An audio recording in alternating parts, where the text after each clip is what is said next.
Today, we asked for your hobby hot takes, and you did bring the heat. A hobby reality competition, I guess. And we preview National Hockey Card Day and a whole lot more. Welcome back to episode 384 of the Hockey Cards Gongshow podcast, presented by our good friends at Upper Deck. Josh!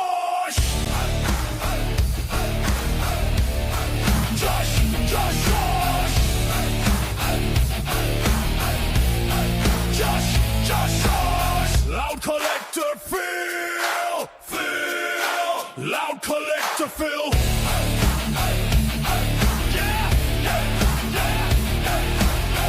Baba Louie, Baba Louie. Yeah. Baba Louie, Baba Louie.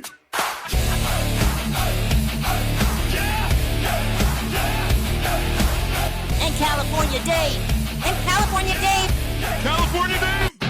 Welcome to the Gong Show.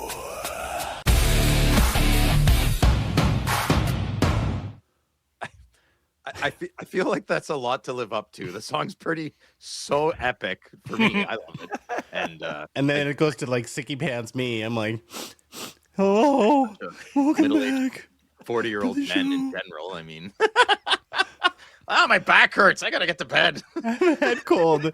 I've been wounded soldier at home I haven't done a thing around the house in like 5 days. My wife's like, do you think how long do you think this very traumatic cold is going to last in your life? And I'm like, I don't know.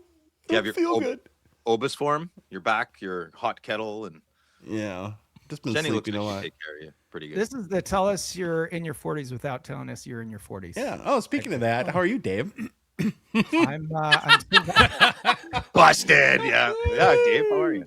We get it. Well, you self-incriminated, but Dave posted to our group chat a video from his Ring doorbell the other day of him very comically throwing his back out and laying down on the roof of a shed.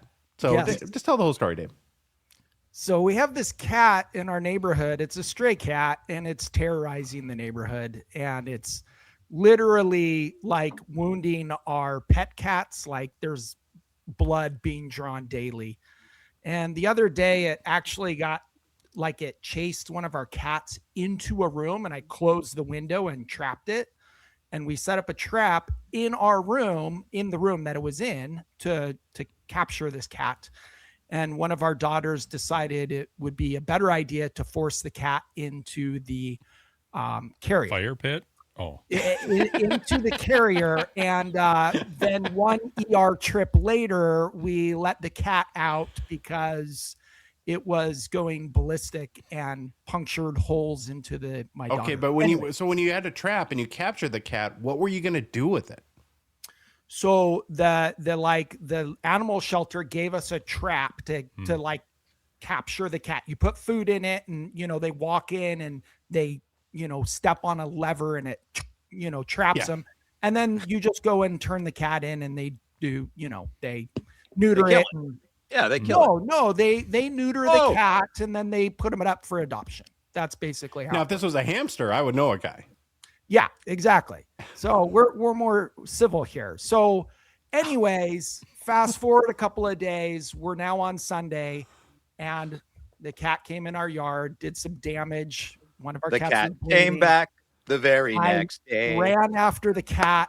I jumped on top of a shed, and my back went out the moment I landed on the shed. And then I was face down, could not move. Rebecca Your wife laughed at you. Let's be honest. Your wife laughed at you. laughing and drugged me off the shed and helped me into the house. And I've been basically bedridden for 3 days. So you went American Ninja Warrior. Well, after a cat. I tried to, and my back got the best of me. So I was, Anyways, but last night we captured the cat. So it is now Dinner? taken to the animal shelter and turned in, and we will never see that cat again. So Dave won, Pussycat won. You guys draw. It was up 2-0 until last night, and then last night we finally got victory over the cat. So my other favorite part about Dave's Ring video is the background noise.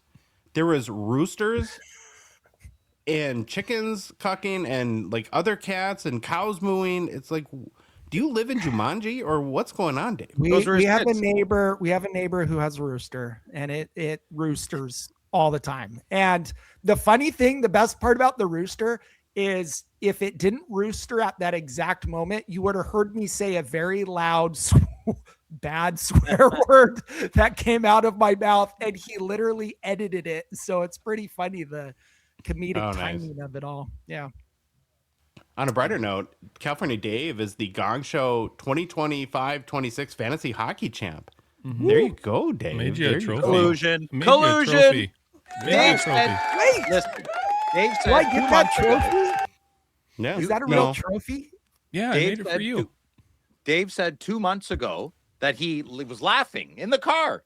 Ha ha ha! I just let the computer pick. I always forget to pick my team. So this is the guy that wait. No, don't you? I have it on video. I have it on not video. true. That's not Yeah. true. So Mhm. It's for the very first true. like 5-6 rounds, we were actually recording in Saskatoon. And so I missed the first 5-6 rounds and then I jumped on. So Okay. Mhm. maybe that was the way to do it. So Well, I'll have to check the timestamp and get back to you. Good listener, not you, Dave. Well, we couldn't give you a box because we do prizes when we do stuff in our Discord, and you're part of the fam. So that's right. because everyone in the Gong Show gets a participation trophy, we gave the award to the second place person, your boy Blue. So congrats on losing to Dave. He got a 25-26 hobby box of Allure. Nice. And then we got to give a special thank you to Expo Mom IFC, the commissioner of our fantasy hockey, for another great season as well. He has a commissioner look. He's a commish. It Oh, was yeah. awesome. We had 40 teams this year, and basically everyone was active through the whole entire time. So big props to everyone who's doing the fantasy hockey league this year. It was awesome because you felt like every week you had to stay with it, and it was a competition. So made it fun. You have bragging rights where you can forever tell everyone in the world that you won a 40-team fantasy hockey league and got absolutely nothing. Bragging rights. What are you talking about? I get bragging rights forever. Here you go. So I Speaking of remember give- Beard Boss, when he won the first year, he made himself a t-shirt. So maybe he's got to make me a t-shirt too. Oh. So There you go. Yeah. Speaking of giveaways, we should start doing giveaways for Optimizer Prime over here. And if people can notice, play Where's Waldo? And every time his office changes every show or his little setback there. Nice. You trying to get rid of the prison look a little Does bit it- there, Louis? Look better that I'm not in the prison? Yeah. I wouldn't have wore a black hoodie. Well, Oh, yeah. You it's like a green screen a little bit. You're a little bit Like of a floating talking head. That's what I keep thinking. It's like a music video. Yeah. it would have Yeah. been fun maybe if it's a you good wore an orange hoodie, because then, Yeah, and then you'd be in prison. Yeah. You're kind of like, it's a fancier prison, I would say. Like Department the of upper class, Corrections, white collar crime. Los vatos locos. Yeah. I gotta keep you all on your toes until we get something official. Dave could teach you. He's from LA. He knows gang culture. You're a cholo, I think. I'm not sure. something. You said you went to the ER because of the cat thing? Daughter. Yeah, do to you- urgent care. So is that so you went to the hospital and does that cost you money? Like, did you pay with your bank card? I'm Canadian, so I have questions. So at urgent care, the insurance that my daughter's on, it's covered. So Your she didn't daughter have to pay pays for your medical? No, it's because in California, basically, if you are at a certain, it doesn't matter. Kids never leave home anymore, Phil. They just stay with you Okay. forever. Well, my son, And- I'm not on his McDonald's medical, and he's a manager. Huh, maybe I should ask him. Yeah. It I've depends never- greatly on your coverage. And Dave, as a self-employed guy, it's a little tough to have amazing coverage. My family and Louis' family have both county and state coverage here in Minnesota, and that's one of the pluses of living in $40. Minnesota. We have good health care.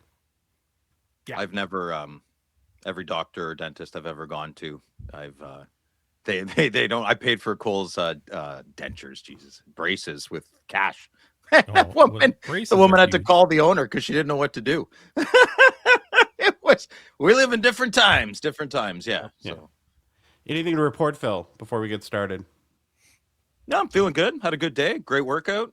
Started Nice. my How about business that? started yesterday, so make daddy some money. Got to buy some hockey cards, and yeah, pretty back to normal over here. Was it a good Yeah, I'm super back to happy, work? super excited. Really happy, Phil. Yeah. Was it smooth? Yeah, it went smooth. Yeah, we're okay. I've been doing this a long time, but that definitely doesn't account for a lot of variables. Davis, sure as you would know, if you don't get up, you don't get paid. So, but it went smooth today, Louis. It went smooth, and let's hope for another smooth day tomorrow. It snowed yesterday, but it was beautiful today. So, let's hope for beautiful tomorrow as well. And yeah, excited. Friday's coming up. I think Josh, that's your cue. Oh, speaking of excited, tomorrow's Friday night with Phil. Phil or Dave, do you guys have a plan? Are you gonna prepare? Hey, Phil, like why don't talking you about tell work. us what we're doing so I know what we're doing tomorrow night? Because I don't know. Well, What are we no. doing Hey, tomorrow, he beat Phil? me to it. That's not following script. Dave, we have a big show. You ruined it. Well, we have no plan, no script, no filter, and I don't know. We're gonna have fun. I got lots of cards. I'm showing a lot more cards on Friday nights. Cards of the Stars. I want it to be the nucleus of our show every Friday. I had a lot of fun last week at Dave's expense, and at him being American, as I'm outnumbered here, but that's okay. Stand tall, stand proud, Phil. Elbows up. Yeah, elbows up. Josh, that wasn't nice. You know, I Why? can't. I thought I that was think like the Victoria's- rallying call. Isn't that the thing? Victoria's on this week, right? Yeah, Victoria is on. Yeah. So we're good. Yeah. We're back. Yeah, but she's not a guest. She's a permanent friend. Yeah, I know, but I'm saying she's been hiatus for a while. She's a Well, permanent wanna early talk- evening co-host. She had her not too bridesmaid late. thing though. She'll want to talk about all we're gonna be like her girlfriends. Just Yeah, say that's you're just- recording. Like, guys, can I just show a few pictures? Just a few. I'll be like, oh yeah, sure. Are there hockey cards in them? I'll Photoshop hockey cards in her pictures. I'll get them yes, before. perfect. Yeah. Nice. Yes. Okay, that's what I'll do. Yeah, so tune in Friday. It'll be great. I just thought of something great to do. Oh, I got to talk about one more thing before we move on and get rolling here. So our good friend, Canada's Yosemite Sam Carter from Saskatoon, he sent a picture to group chat of, and I'm shocked. A stick of Old Spice in Canada is $18 on sale. Not on sale. It's $12.99 here on sale. So I guess $14.99 for me. Yeah. We get two It for was $5. $19.49, and he showed the price tag, and it was $17.99 for a stick of Old Spice. Well, it depends. It depends where he was. Like if I have a contract an hour out and there's nothing too close, depends. I mean, well, it depends which way. Yeah, it could be where he was, right? He's got to drive far for some of his cabooses. He's got to check. Is that the right word? 12 Caboose? minutes. Train? What? Everything's 12 minutes. Yeah. 20? Yeah, but work. His station might be an hour and a half away. Might be 3 hours. Might be on a rural route. Who knows? How do you guys afford to live in Canada? I've run out. Well, I've ran out of my life savings. I mean, I'm not shy about it. I don't have a wife who's going to yell at me. I ran out, man. Yeah, that's why I'm kidding. The guys have to keep working. We started the podcast a little bit late because I take a call. Yeah. Crazy. All right, It's one expensive. more. It's very expensive here, man. It's like I used to drink. To give you an example, I'd buy avocados, bananas. I would make myself a massive Vitamix protein shake. I did for like 10 years of my life when I powerlifted. I cut that out about a year and a half, 2 years ago. That's the first thing in my life, in my entire life, I can remember that I had to cut out because I'm like, that is out of my price range. Yeah. I'm not sure a Sucks, whole eh? truck of Old Spice is worth $18, but Stuck on the deodorant, eh? Don't get me started on toilet paper, brother. Holy moly, I'm gonna start using seashells pretty soon. ouch. That's why we have bidets. You don't need toilet paper. Demolition man. I have a bidet. I installed one for a friend of mine a couple years ago. Yeah. Oh, I okay. have a bidet in my bathroom. Yeah. You know you're supposed to sit on those backwards, right? Obviously, Louis, I read the manual. Oh, okay. Okay. How do we transition from that to a reminder that our show, the Hockey Cards Gongshow podcast, is, well, this is a poop show. So it's a Patreon podcast. What that means is we do rely on the support of the good listener and the good watcher to help us cover show expenses, continue to produce more and what we hope to be better hockey card content, and then fund initiatives, even in a small way, to grow the hockey hobby. You can support us for as little as $5 a month. Be one of the first 999 supporters of our show. You get the Future Watch Gonger title.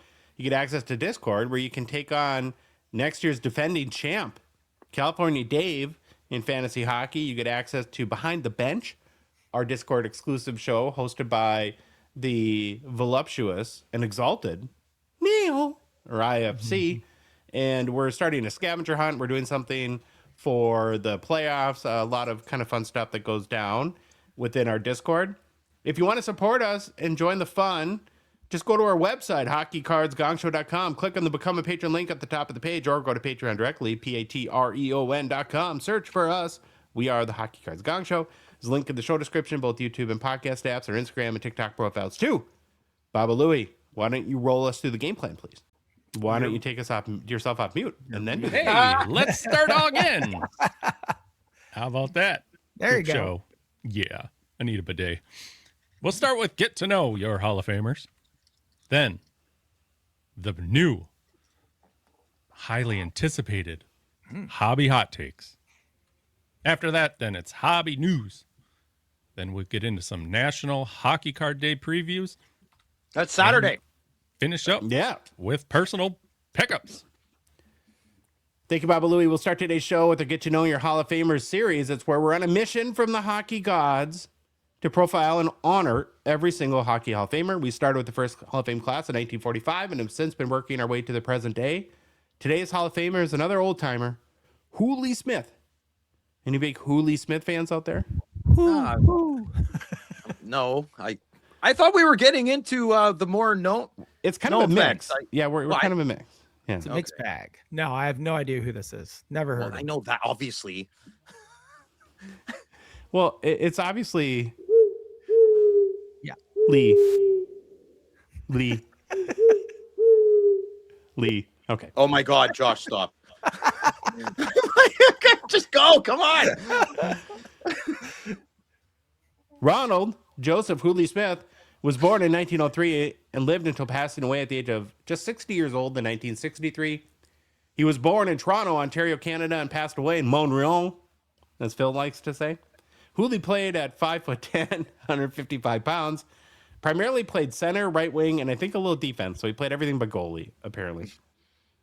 And in a career that lasted from 1921 until 1941, Hooley played for the Toronto Granites, a very tough team. Get it? Granites? Tough? Granite. Get it? Okay. Yep. The Ottawa Senators, Montreal Maroons. I'm hopped up on cold medication, so I might be a little goofy today. Don't make excuses. Okay, all right. Here, this will Just be- fair warning. Fair warning.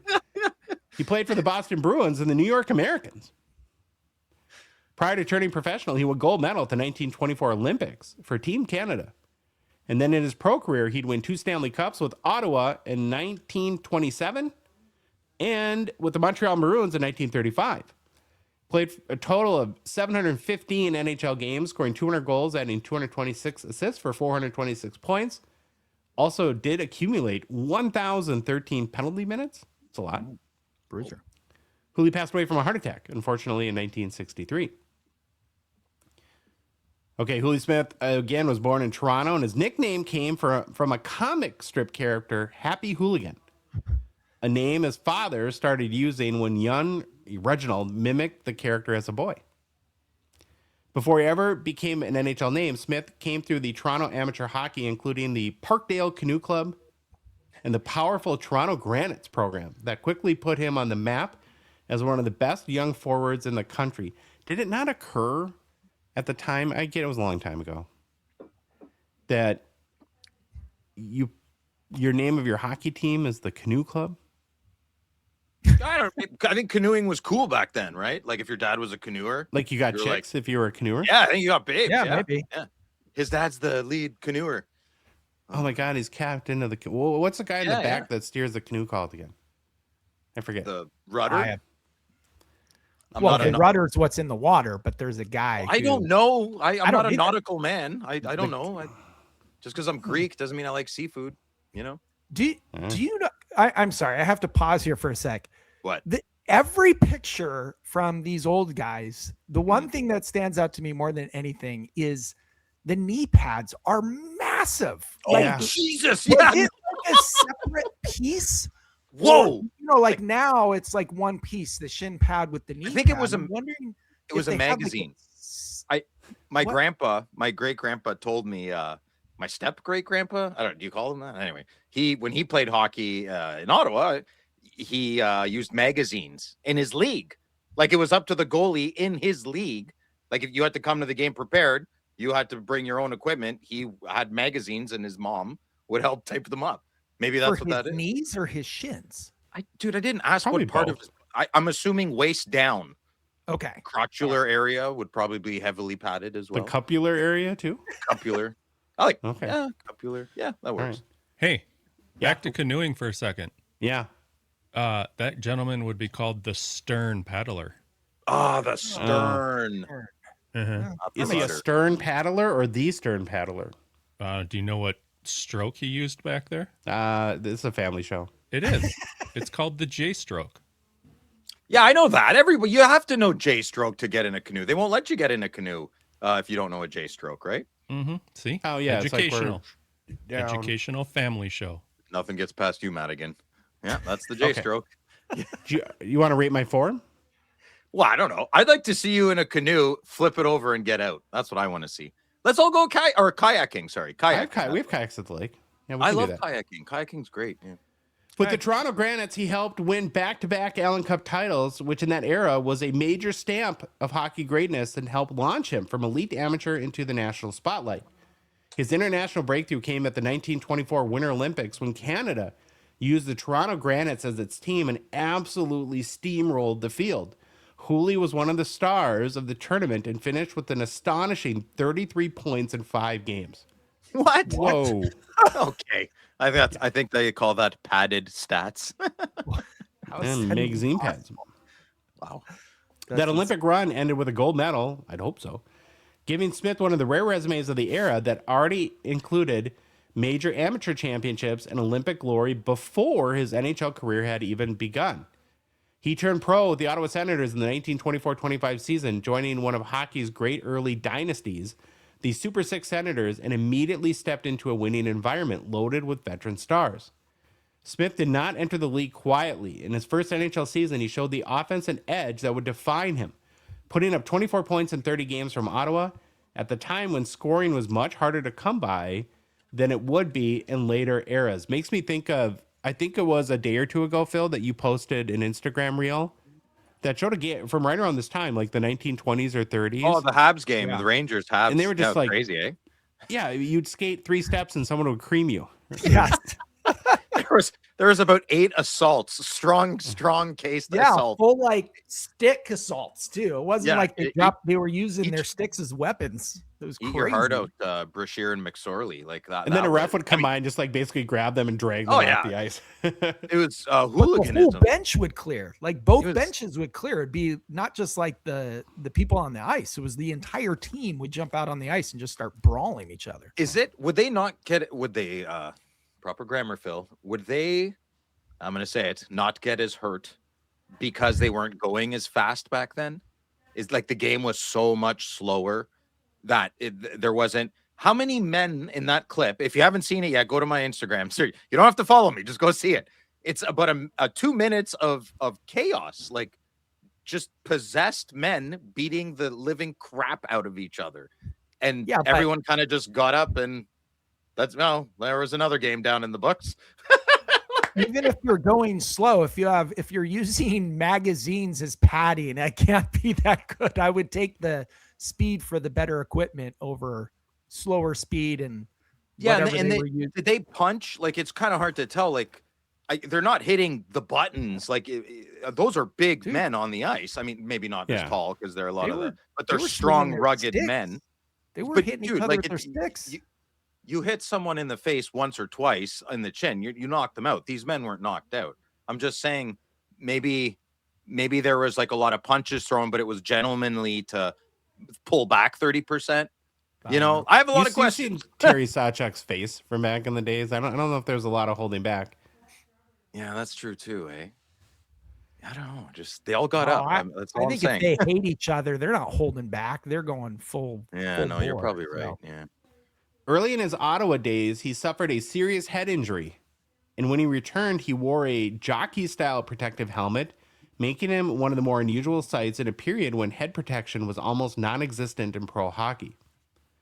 By 1926-27, he was part of a Senators club that pushed all the way to the Stanley Cup and Ottawa beat Boston to give Smith his first Stanley Cup championship of his NHL career.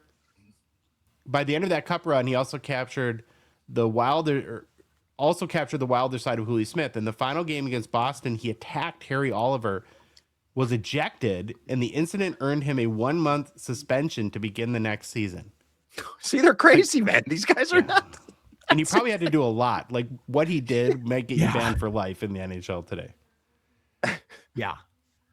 Ottawa had won the Stanley Cup, but the franchise was still hurting financially. So Smith was sold to the Montreal Maroons in 1927, a move that changed the course of his career and helped create one of the great forward lines of early NHL history. In Montreal, he joined one of Dave's favorites, Nels Stewart and Babe Siebert, and together they became the famous S-line, named for the three surnames, so Stewart, Siebert, and Smith, a unit remembered as one of the NHL's most dangerous trios of that era. Smith was the playmaking engine of that line. Stewart brought the goal scoring, and Siebert added power and force, and Hooley gave the line its vision, touch, and a nasty competitive streak. His best individual season as a setup man came in 31-32 when he posted 33 assists, the highest single season total of his career, and earned NHL second All-Star team honors. Around that same stretch, Smith was recognized as one of the league's elite stars, even getting Hart Trophy notice in an era dominated by some of the most legendary names in hockey history. The Maroons leaned on him heavily, not just for points, but for leadership, and Smith eventually became team captain, a major responsibility on a club trying to hold its own in a fiercely competitive Montreal market. In 1934-35, that leadership paid off in the biggest way. Smith captained the Maroons to the Stanley Cup, helping deliver what would become the franchise's final championship. That second cup made Smith part of a very select group for his time, an Olympic gold medalist who also won the Stanley Cup with two different NHL franchises. One of the most memorable snapshots of his Maroons years came in March 15th, 1932, when Montreal scored 3 goals in 24 seconds against the Rangers. Smith scored one of them during a burst that still sits among the fastest 3 goals by one team in league history. He was known as a feisty, aggravating opponent. Stories from the era describe him pestering rivals relentlessly, including a long-running, hat-snatching annoyance directed at Canadian star Ariel Joliot during the Montreal rivalry battles. By the mid-1930s, the Maroons were in financial trouble, and after 9 seasons in Montreal, Smith was sold to the Boston Bruins in 1936, ending the most important chapter of his NHL career. His Bruins stop lasted only 1 season, and in 1937 he moved again, this time to the New York Americans, where he entered the final act of a long NHL run. Late in his career, beginning in 1938-39, Smith reinvented himself by moving back to defense for the Americans, showing the kind of versatility that helped older players stretch their usefulness in the smaller, rougher early NHL. From 1940 on, he held the NHL record for career games played, which says a lot about both his durability and his importance in one of pro hockey's most punishing eras. A record that lasted till Dick Clapper passed him in 1944. When he retired in 1941, Hooley Smith's playing days had covered nearly every form of high-level hockey available to a Canadian star of his generation: amateur championships, Olympic gold, NHL stardom, 2 Stanley Cups, captaincy, and a place on one of the great early lines in league history. His career received its permanent stamp when he was elected to the Hockey Hall of Fame in 1972, honoring a player remembered as both brilliant forward and one of the NHL's original power forwards. Could you imagine someone doing that these days? Like, say Crosby's like tailing off at the end of his career, and they're like, hey, why don't you just go play defense for like 3-4 more years? He could. You don't have to skate as hard, but we want you on the team. We want your leadership, and we want you in the game. Like, could you ever see that happening? Yes. With Crosby, yes. Of all the players you pick, the one guy I say yes to is him. And then I'd have him as a player's coach. Yeah. Great idea. There you go. Be interesting. That's for sure. Let's take a look at... Hold on. He sounded like the original journeyman Brad Marchand kind of pest, but good. And, yeah, a little bit. Or Matty Tkachuk a little bit. Yeah. Well, what he had, what was it? Over 1,000 penalty minutes in 717 games. So yeah, you're not making best friends doing that. No. Okay, here's a quick look at the Hooley Smith hobby market. His rookie card is in the 1924 C144 Champs hockey set. There are no card numbers in the 1924 Champs set. The highest selling copy is this PSA 7 that sold for $5,750 in May of 2022. It also has a rookie card in the 1924 William Patterson V 145-2 set, card number 5. Only public sale I could find is this raw copy we're showing on YouTube. Sold for $463 in January of 2023. Must be very rare. Then there's a couple other Playing Days cards. One is a 1933 Worldwide Gum, card number 31. Highest selling copy is a PSA 7 we're looking at. Sold for $610 US in February 2025. I like this set. There's something about that. Kind of got that minimalist ice background that I like. Is there green in there, or is that am I just making up? I think it's colors? more like a black and white. Maybe a little Okay. sepia, whatever you call Yeah. it. Okay. Yeah. Then the last Playing Days card we'll look at is a 1937 V356 Worldwide Gum. It's card number 20, and the PSA 7 we're looking at is the highest public seller. Sold for $1,025 US, not too long ago in February of 2025. And that, boys, is your Hockey Hall of Famer, Hooley Smith. On Monday's mailbag, frequent contributor Okimama 2021 had actually a pretty good idea. His idea was you, the good listener, will send us some hobby hot takes, and then we'll react, discuss, debate. Simple enough. So I threw it out there. I had no idea what to expect and was blown away by how many people chimed in. I don't know if we'll do this every week, but maybe a couple times a month, something like that. We'll see how much fun we have. And I think the challenge, though, if we do it again to the good listener, and you guys will maybe do an assessment after we go through all these, if they were spicy enough. Like, we want people to bring the heat for this and really say something that's on the edge.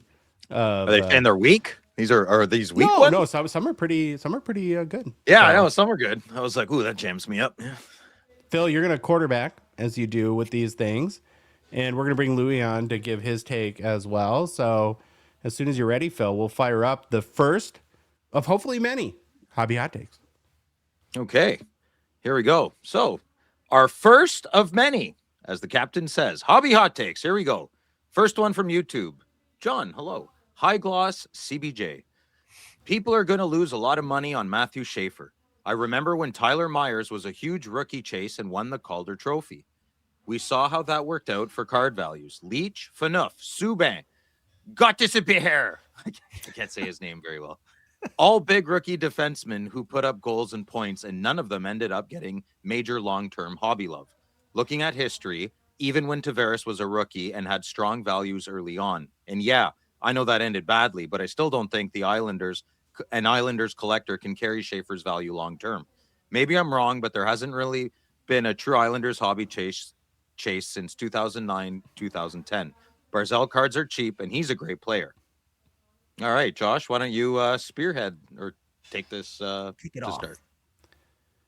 Well, there's a lot I can agree with here. And as I think we're all smitten kittens by Matthew Schaefer. And for as young as he is, it's pretty incredible what he's doing.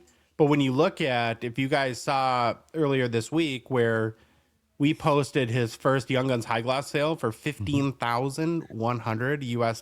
That is big boy money for an 18-year-old who has a lot of promise. And as John points out, at a position where it's very, very difficult to have any long-term value. And I think like for any defenseman, whether it be a Cale Makar or even to a much, much lesser degree, like a Quinnesota, you have to overcome, not only do you have to be great, you have to overcome the stereotype against the position, the history against the position to have long-term hobby. There's very, very few that do. And so, but there's outliers. He could be, that's what Sure. it's always the maybe, right? Isn't that what the addiction is, right? yeah, but what I always maybe. think of that is, and who knows, listen, Matthew Schaefer, if anyone's going to be an outlier, he could be one. But you have to always remind yourself, just because it's possible doesn't mean it's probable. So I don't know. What do you guys think? I think Makar got a cup at an early age, and that put him on a rocket ship, and that'll never come down. That solidified that price bump if we're talking value, and that'll never go away. That just won't. He won a cup early. You see his face. You see his name on a jersey, you instantly think Stanley Cup. So Makar is lightning in a bottle. Schaefer could be very well too, but as Josh said, and I'll say it different, but it's one of my favorite sayings. Maybe, probably not. Yeah. Louis or Dave, what do you guys think? I kind of said the same thing Phil did. Get him a cup early, and that could change things. But That's gonna be tough on the Islanders, though. well, Yeah. it wouldn't hurt. I mean, think. Oh, go ahead. I look at this and I say, you know, Schaefer, what he did with how young he was, that's why everyone's so excited. That's why people are spending big money on him. What you guys said is you know, right on.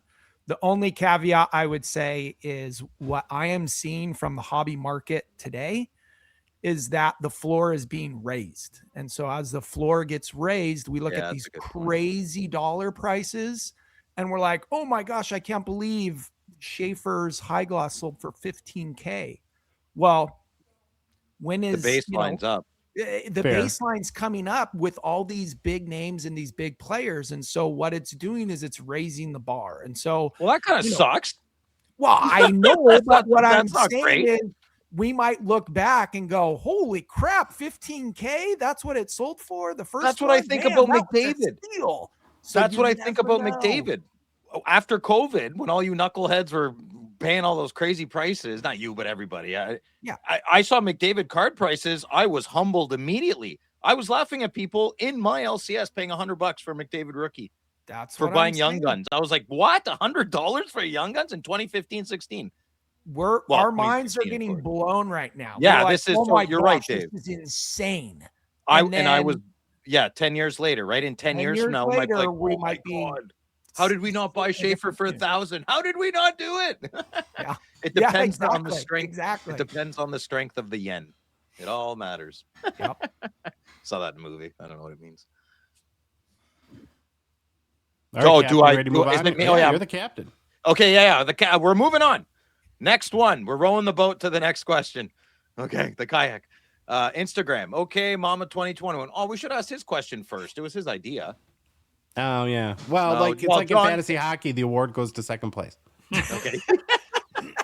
Oh, now John's gonna be upset. Oh, I can't make everybody happy. John's tough. We got this. Okay, here we go. Instagram.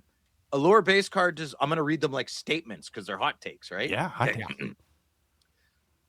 Allure base card designs are the best in the modern hobby. Louis, you want to start? Well, hold on. I'm gonna go back up here and make sure I don't say something. Well, you just answer it with your head. Yeah, they're up your there. Heart, Louis. Yeah, your heart. Sorry, your heart. My heart. Well, wow. Answer it with my head. My heart. Hey, I like them. They're up there. Yeah, there you go. Was another Baba Louie hobby hot take. That's what I was waiting for there, Josh. Got it in early. Okay, yeah, the Allure base cards are amazing. Like they're super shiny, but if you were to ask elementary school students, they are after the Metal Universe base cards. Because they're really? space. Oh, because Rebecca teaches kindergarten, right? They go ham on those ones. Those are the ones that all the kids want. So if you talk to kids want the Metal Universe space base. Ooh, listen, space.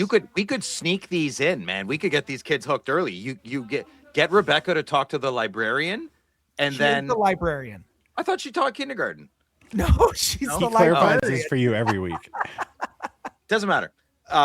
Even better. So there's the bookmarks. Just hockey cards are the bookmarks. Just start flooding the school with bookmarks. They're not hockey cards. They're bookmarks. Phil, you obviously don't listen to me because this is what she's been doing for the last 2 years straight, is flooding the school with hockey card bookmarks. No, I do. I thought she was giving them out as hockey cards. I'm changing the narrative. Well, they are, but she marketed them as bookmarks. Fine. That's a great idea. I was going to say that you have dementia, but I think in order to have dementia, you have to have remembered it and then forgot it. I don't think you ever remember it in the first place. I'm wearing the same clothes since 6:30 this morning. I want to change my underwear. We're moving to the next question. Did we all answer this? If the hobby voted, wouldn't the cup base probably win? But those are numbered. Yeah. So are they real like true base? Yeah. They're base Yeah. cards, just Alright. part of the cup. Yeah. Okay. It's the best set ever. It's got to be numbered. Okay. Yeah. Great question. It made us chat. Okay, here we go. Next hot take. Instagram, Suzuki Ichiro cards. Unless you're a generational forward, all this crazy money spent on all these young players is silly. Hudson, Nyes, Schaefer, etc. Yesterday's Doughty, Letang, Stamkos, if they're lucky. Some of these guys could end up being the next Roman Hamrlik, Berard, or Vincent Lecavalier too. Brian Berard. I'll answer. I generally agree. Yeah. The problem is the outliers. Speaking of outliers, as we were before, they do exist, and people trying to hit lightning in a bottle, like I did with Pinto. I'll eat that poop sandwich. I still love him. I mean, he's a great third line center, but if these cards could just go a little above $5 each, that would help me out. Yeah, I hear you, man. David, what do you think? Yeah, I mean, I agree with this. Like we've been talking about, I think, you see all these players come through and everyone gets excited. Look at the first sales of the young guns. Even the young guns who really never make it on a team, they all sell for maybe even $5, $10, $15 a piece. And then after like 3-4 months, they're down to $1, or maybe even after a month.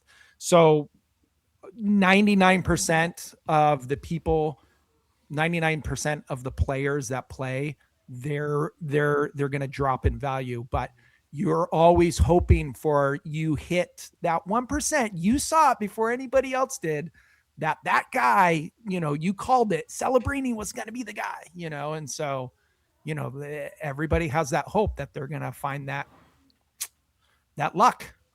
Do you agree, Josh? I haven't ever done it. I just think prospecting is like chasing the dragon. You're going to lose 9 times out of 10 or more. But I think the people that love it, they do it for that rush, right? That they want to get the feeling of getting in, buying the stock early before the company explodes, sort of thing, and say, I bought Google at $5 and that sort of thing. And so you're going to live by the sword. You're going to die by the sword, man. Louis? Well, the problem with this is how the question is, yes, I mean, I wouldn't be calling some of these guys generational, but you're picking top players in the list. Schaefer's too new to say it, but Hudson's been around now a couple of years. Knives, they've carved their self into this, so I don't know if it's crazy money spent on them. They're proving something. Schaefer, yeah, I can see that. You never know. Schaefer might turn into who knows? Pick your worst D, but I doubt it's going to happen. It would be nice if we had like Celebrini and Schaefer, like a generational forward and defenseman too. I mean, that'd we'd be cool. Yeah. Incredibly lucky and probably not probable, but we had 20 years. We had two the best forwards of the game ever produced. I think we're very lucky to be hockey fans, and now we might have another, just like you said, defense and forward. All right, boys, next one. Good takes. Good take, Suzuki. Okay, next hobby hot take. Oh, geez. You're not just paying. Oh yeah, sorry. Discord cards. You're not just paying PSA for the slab. You're paying for the grade and the added value. If PSA adds $5K to the value of your card, they have every right to charge you for a piece of that. Any other business charges based on their value added, PSA has the right to that as well, and the market agrees. Louis, that why is don't a you hot head us off? take. That is a very hot take. Okay, there. well then Josh wants to. Josh's mouth is All right, is salivating. Oh, I'm sorry. I just was commenting on the take. That's like, there we go. Love the heat being out there. I don't know on this one. What I think is that I don't even know. Say it. Okay, Louis, why don't you head us off? Because Josh is Sure, I will. I if this hot take, I 100% disagree with, 1000% disagree with.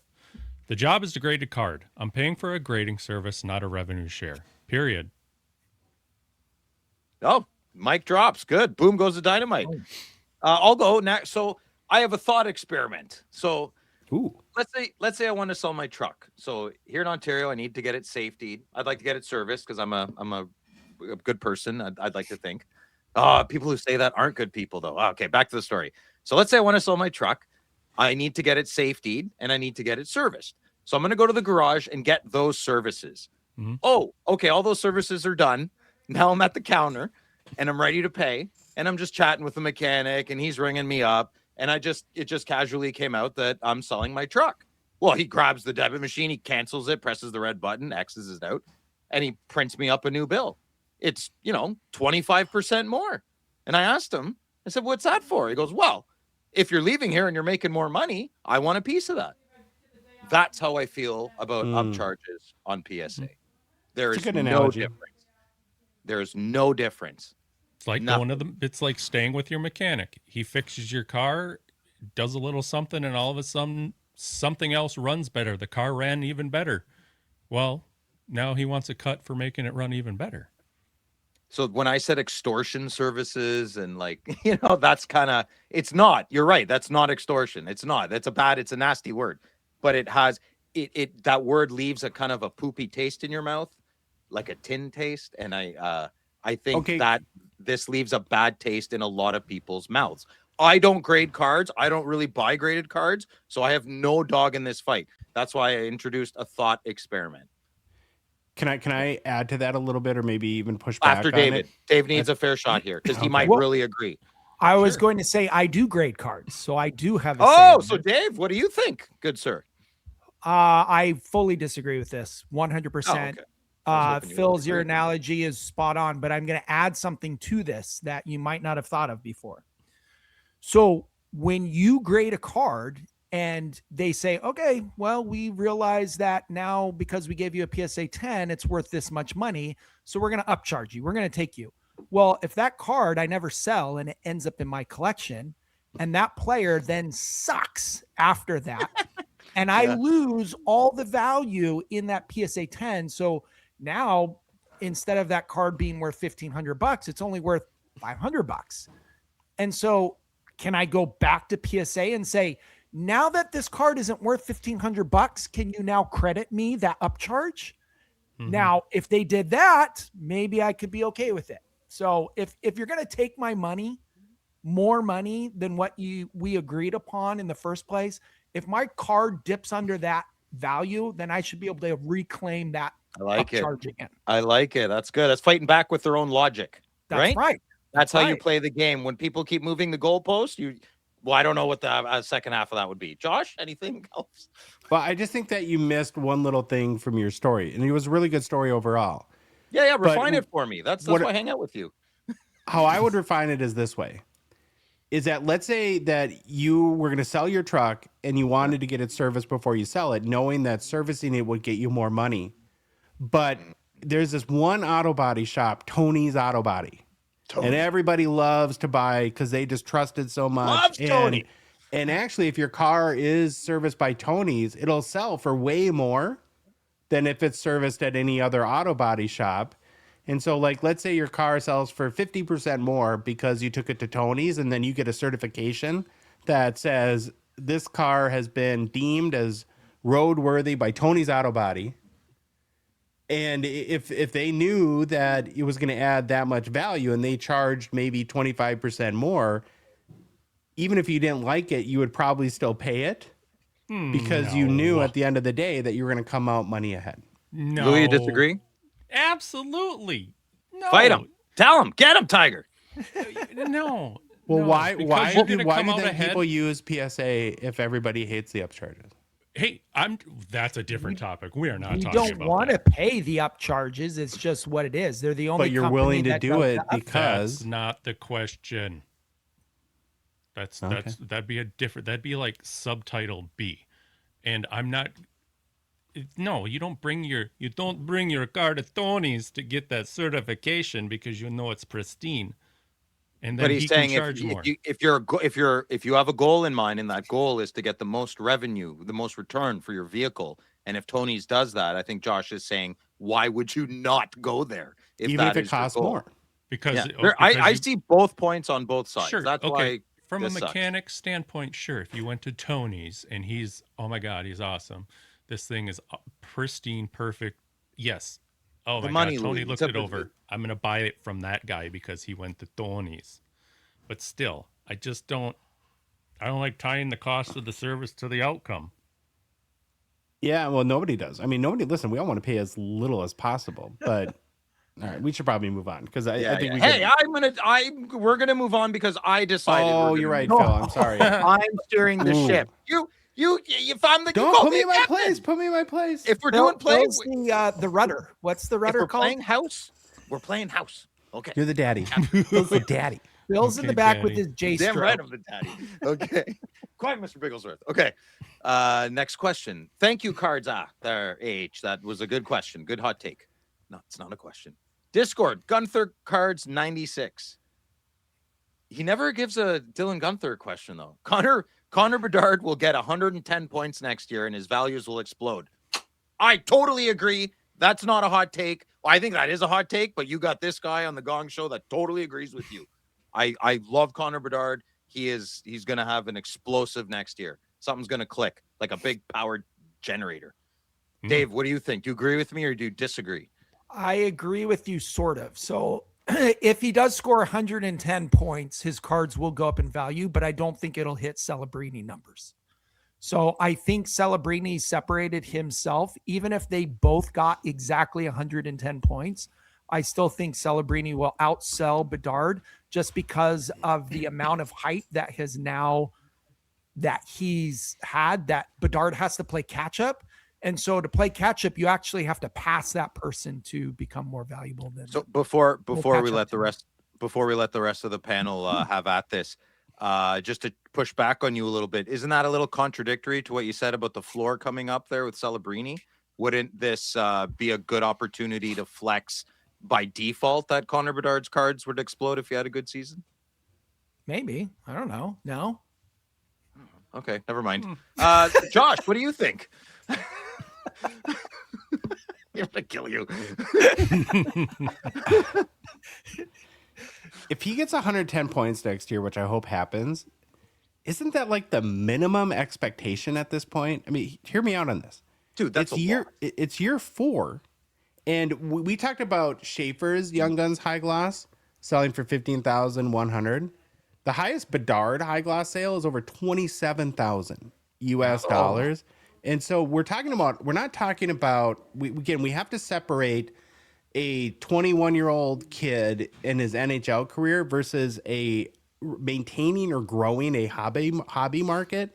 And if you're in year 4 and your Young Guns is selling for almost 30 grand and you can't score 110 points. Yeah. Okay. That doesn't add up to me. I mean, his PSA 10 Young Guns is already selling for what, like $700-800, right?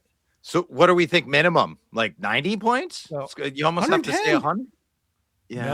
No, he needs to bust through 100. I think to increase his hobby market, he's got to do something crazy special. He can't. Yeah.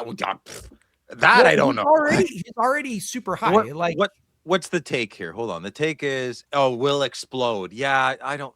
Maybe I pull back my slam hand and pump fist. I don't know. Let me ask a follow-up question to this. How many more years will the hobby give him a pass, values-wise, scoring 30 to 35 goals and 80 to 85 points? One more year. That is not Celebrini. a legend superstar. What's that, Louis? I say one more year because this question here, he's going to need 110 to keep up with Celebrini next year. Yeah. I mean, we talked about it last year. We said he needs to do something special this year. And he's improved. He's definitely improved, but 100%. yeah. I think he just needs to add on that. And if he doesn't add on that, nothing's going to explode. Okay. There you go. We'll move on. Instagram. Great. Thank you, Gunther Cards. Instagram. Nova Scotia collect and invest. Maybe.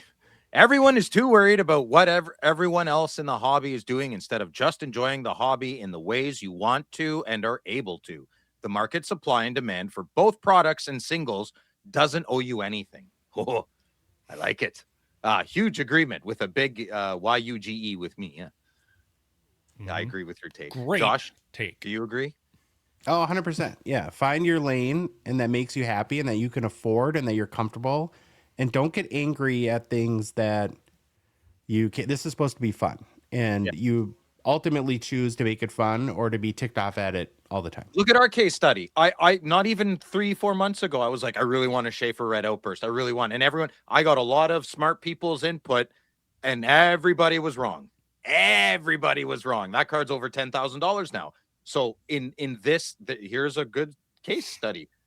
I've adjusted that I'm out of that for maybe forever, maybe not forever, but it's out of my near future. And that's okay. I don't know. I'm looking at something else. There's thousands of cards you can find and like thousands. And Jeremy Lee finds cards that he's never seen. And that's crazy, right? Mitch Grotman, he sees cards once in a while he's never seen. There's always a card you've never seen. Go find yours. Go find the one that speaks to you. Louis, what do you think? Oh, go ahead. Sorry. Louis. No, you go, Louis. I agreed. I just agreed. Okay. Dave? I think to add on to this too, say you do pick a lane and you're like, this is the lane I want to be in. And then all of a sudden that lane becomes very expensive. It happened to you, Phil. You used to like to buy a case of Flagship. And then when 23-24 came out, it kind of screwed you over, right? And so what did you do? You just zigged. I bought O-Pee-Chee. Yeah. You just changed your lane. So you have to be willing to adapt. Like if you're in a lane you really like and you get priced out of that lane, be okay with trying to move over a little bit and trying to create a new lane, because the freeway is massive. There's 800 lanes on the road. So fine there. And it's easy to be on a crappy lane with crappy drivers. Don't just fight that. It's easy. It's lazy and it's easy. Don't.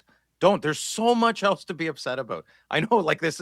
I'm sorry. It's a mission statement of mine. Like, don't. It's a privilege to yell at a card company.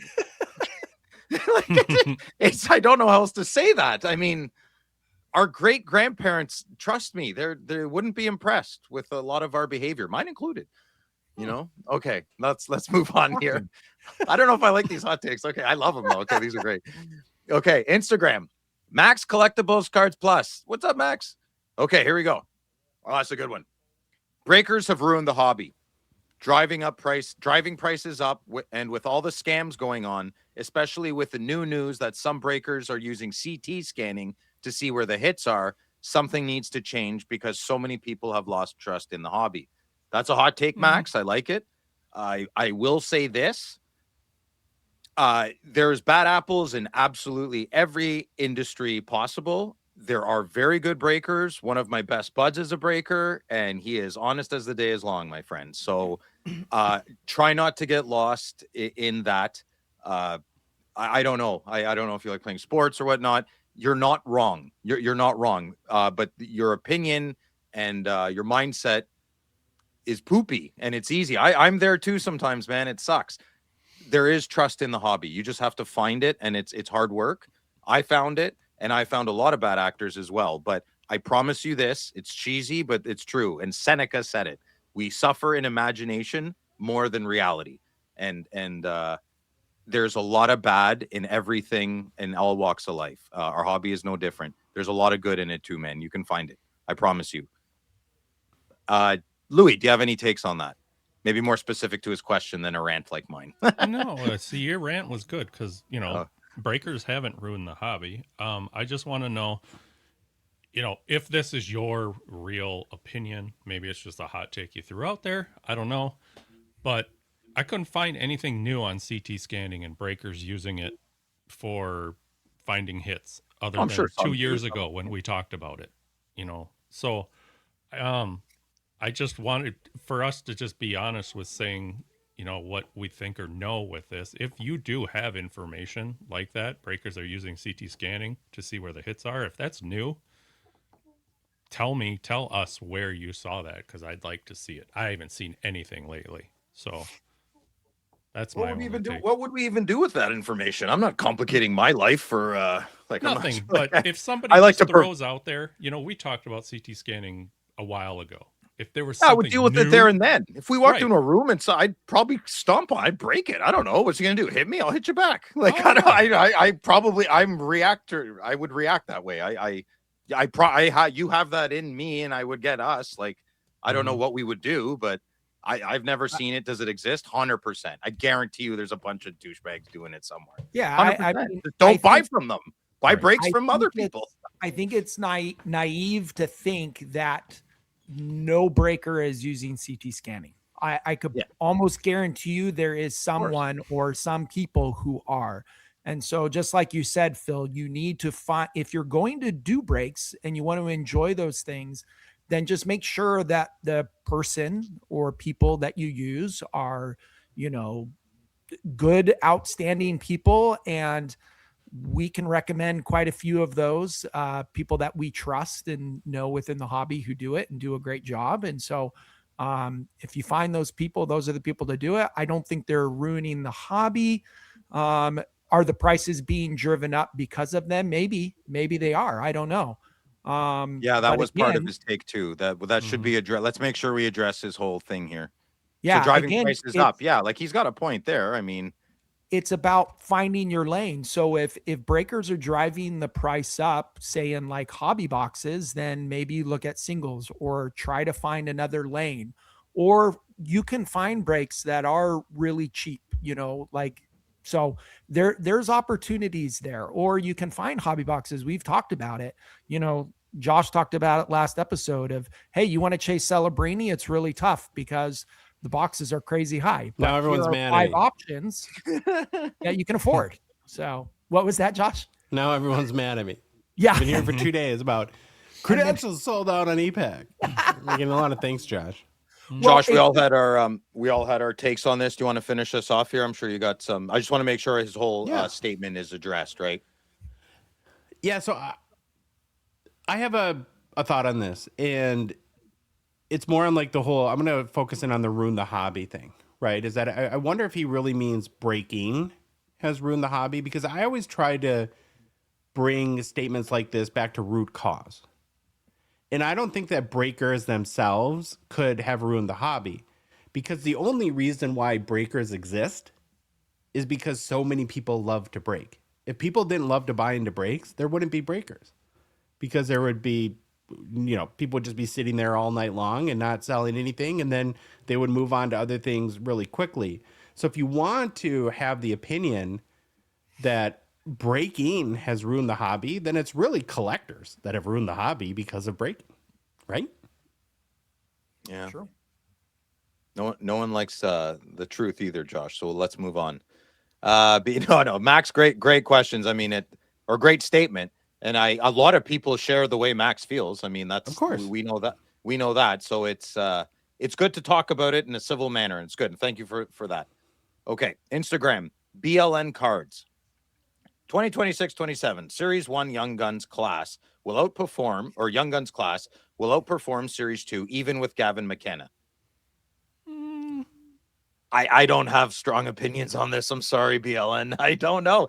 Maybe. I don't know. I'm not modern enough to. Dave, do you have maybe you're the best guy for this?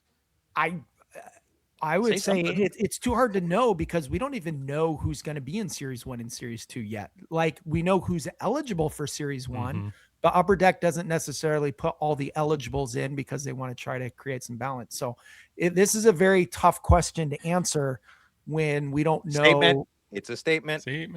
Yes. This hot take is tough to refute. Is that a right word? Refute? That's a word. That's a word. Okay. That's good. I don't know if it was the right one for the sentence, but it is a word.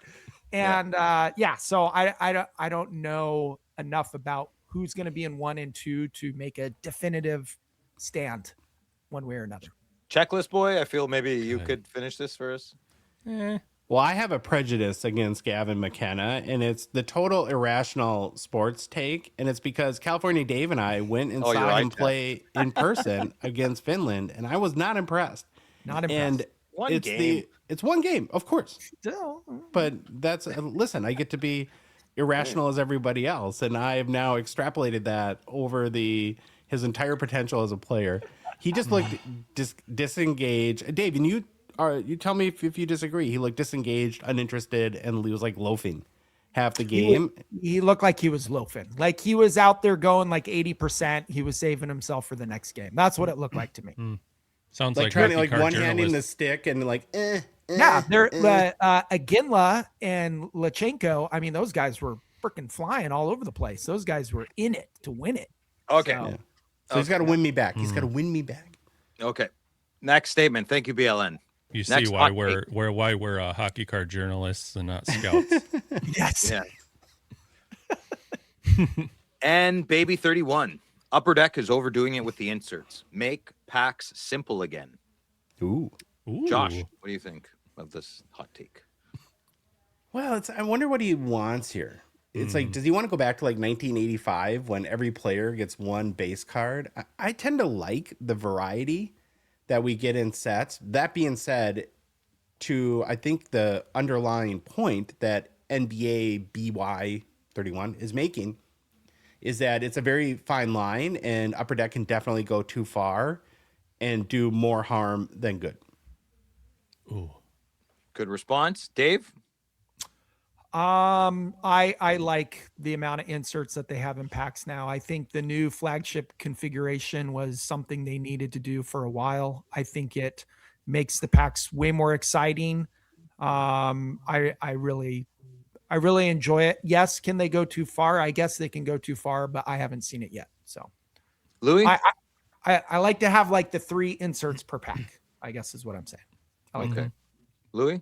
I'll say the same thing, just differently. They could pump the brakes on some of them, but I won't disagree. They are more desirable than the base cards. People like inserts. I like them. I love looking at them. But maybe he's just a base cards matter guy. Yeah, I'm a base cards matter guy. But I'm less and less. I don't have strong thoughts on this, but I will say I do love collecting sets. Modern sports cards are not about collecting sets unless they're on EPAC, I think. I would love a program of EPAC achievements in real life. I'm a phone call guy more than a text guy. So I hear there's some really good deals on EPAC too. yeah, let's not go there. Stop it. Thank you, NBaby31. Okay, let's go to Baker from Discord. PSA should charge $50 American per card at the base level. Include the following: greater notes and the turnaround time down to 30 business days. I see it on a very small scale, but there are 50 cents to $2 geeky cards being submitted that come back 9s or even 10s that will never get the grading cost back. These types of cards waste everyone's time involved. Make consumers think hard about sending it in that are not going to be graded for a purpose other than maybe flipping it for a $10 profit.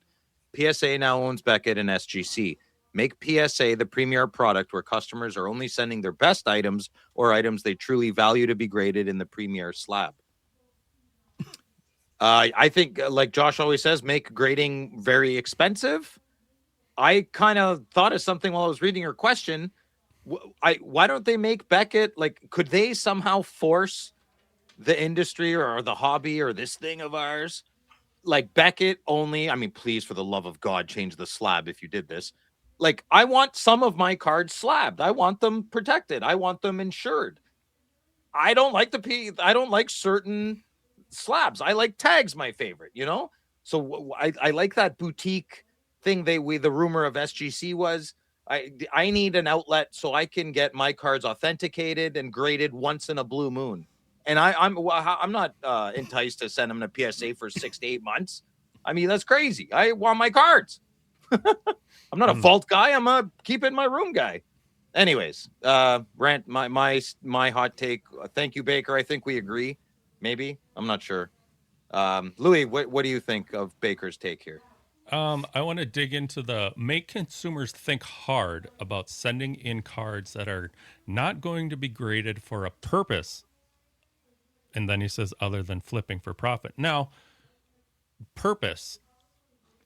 I might not get a bunch of money back on a card and I might not care. Say I'm building a rainbow allure set or something along those junctures and I want my PC guy, even if it's Pitlick, in all the colors and I want them all 10s and I keep sending them in. There's nothing wrong with me doing that. So I don't like that they say, or how it's stated that these types of cards waste everybody's time involved. Sorry if I'm you're saying your time. You're saying your time's not wasted if you choose to do that. Is that what you're saying? I'm saying I don't care if you're saying that my cards are itchy. Well, to me they're not, and I want to send them in to see if I can get 10s and make my whole rainbow 10s. One don't of you guys care. have a bird in the house? Sorry, I heard a bird. Caw. No, sorry. Not here. There's teenagers squealing in my kitchen. Oh, that's what it was. Yeah, I thought it was like a parrot. It's like a budgie or something. Sorry. And so say I want them in PSA slabs. You know, I'm sorry if that bothers you that I'm going to spend $60 to get a card graded and my card's only worth $4 when it comes back. No, but I think his point though is that if your card is worth $4, that project is special enough to you, then maybe it is worth spending $50 or $60 to get it graded because you're not doing it for the value. The point is that like Troy LeCastro said in our last show when he was guessing about what might happen in the next couple months with PSA, where you have 330,000 of the Jack Hughes Topps Now base cards that have been printed. And what if people, because they're trying to make a quick buck, you said 150,000 of those go to PSA. Yeah. And now everyone else's cards take 4 more months to get back returned. It's like, that's why it's, so Phil, you made the analogy of the auto body shop, right? Why are country clubs so expensive? I don't know. Never been to one. Because when they want to go to the pool and they don't want 1,000 people in the pool. So I would like that. I'd like country clubs. Yeah, right. It's like if the country club membership was $50 a month and you had 700 people in the pool every day, you wouldn't want to be a member of the country club. So it's $4,000 a month so that when you walk into the pool or you want to go get on the golf course, that there's tee times open and that the pool is available. And that's what, and I think that this leads to a very we tend to focus on the price a lot, but one of the main reasons why I don't grade myself is because I don't want to wait a year to get my cards back. I want my cards. Yeah. Can't stand it. And that's amazing. And honestly, it's like, if I'm going to grade, I'm probably going to pay for a higher service because I don't want to, a lot can happen in 8 months. I have a McDavid Young Guns that I think is perfect. I'd love PSA to grade it. It's too long. I'm going to wait. Talk to Brad. Like, can't you just grade this in your kitchen or something? I don't know. Can I make a suggestion? I don't know. This might not really have that much to do. You can respond to the hot take. Sure. Well, I am responding to hot take. Okay. Do you guys watch baseball? Yes. Not anymore. Okay. You've seen the automated strike zone this year, correct? Yeah. Mm-hmm. Yeah. I heard Okay. about it. What's the biggest complaint about the automated strike zone? It's too accurate. They all run out of challenges, right? They have a certain amount of challenges. And so by the later innings, now they're out of challenges and the games are still being altered by this. They have the technology to fricking get the call right all the time. Why are they not using it? No, I think about this. Here's what they need to do, Dave. No, they don't even need that. You need to get rid of a couple of the Angel Hernandez's and get them out of there. But even then, if you have the technology, just use the damn technology. So my whole thing with grading, I don't mind if the cards went up to $50 if they were getting the damn cards right. If it was going through AI and you could submit the same card 100 times and it came out with the exact same grade every time. They came up with a system. You know exactly what the grade is, what all the points are. You put it in the system. It would be a lot quicker because you're just filing cards to the system. Cards would come back quicker and they would be accurate. So maybe all these people should talk then, because Tag has something like that. You submit a card, get it back, and you crack it, you send it back to them. It'll record it. It'll say this card's already been graded. Yeah. But Tag doesn't get the most bang for their buck. That's why people continue to use PSA. But if PSA could go to AI grading, then I feel like everybody wins. AI grading's coming. AI is going to be in every walk of life in our world soon. I call it the reckoning. So let's do it. Yeah. Let's freaking do it already. All right. Listen, we can have a whole episode on this. So Baker, thank you. Thank you. That was excellent. Thank you. Next, Discord. Under Quaker 3535. The stickers on sticker autos are in the presence of actual athletes when signed. They hold the sheets of stickers in their hands. These hard-signed sticker autos are then displayed on beautiful hockey cards. Player autographed stickers displayed on beautiful backgrounds belong in your collection and the hobby. Woo! That's a hot take. That's the hottest I've read today. Josh, what do you think of I 100% agree with the logic, but my heart doesn't. I'm subjectively irrational. Excellent. David?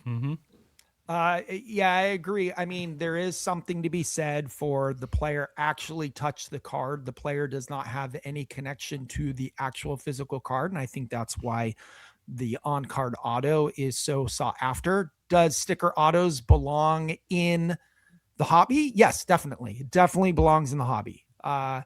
You have a lot of people who maybe can't afford a hard sign auto. And so you have kind of the runner-up version, and they can be beautiful cards, but most people prefer the on-card because of what I said.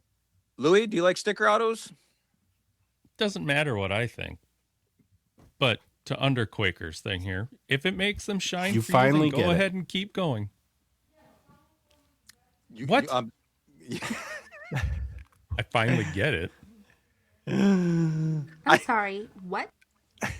I actually didn't hear what you said, Louis, because Josh was like, I was being an mouth-humping the a-hole. I'm microphone. sorry. What Can you were say you it again? referring to? Did you say your I answer missed it. again? I totally missed it. Well, right over my head. Louis said it doesn't matter what I think, and I just said you finally get it. Oh, Oh, okay. I You get it. overtalked. Yeah, I couldn't tell. now I get it. Yeah, Okay, if so the- here, we'll do this if they're again. great, Louis, do you like sticker autos? it doesn't matter. Doesn't matter if I like them, but I'll respond to this hot take.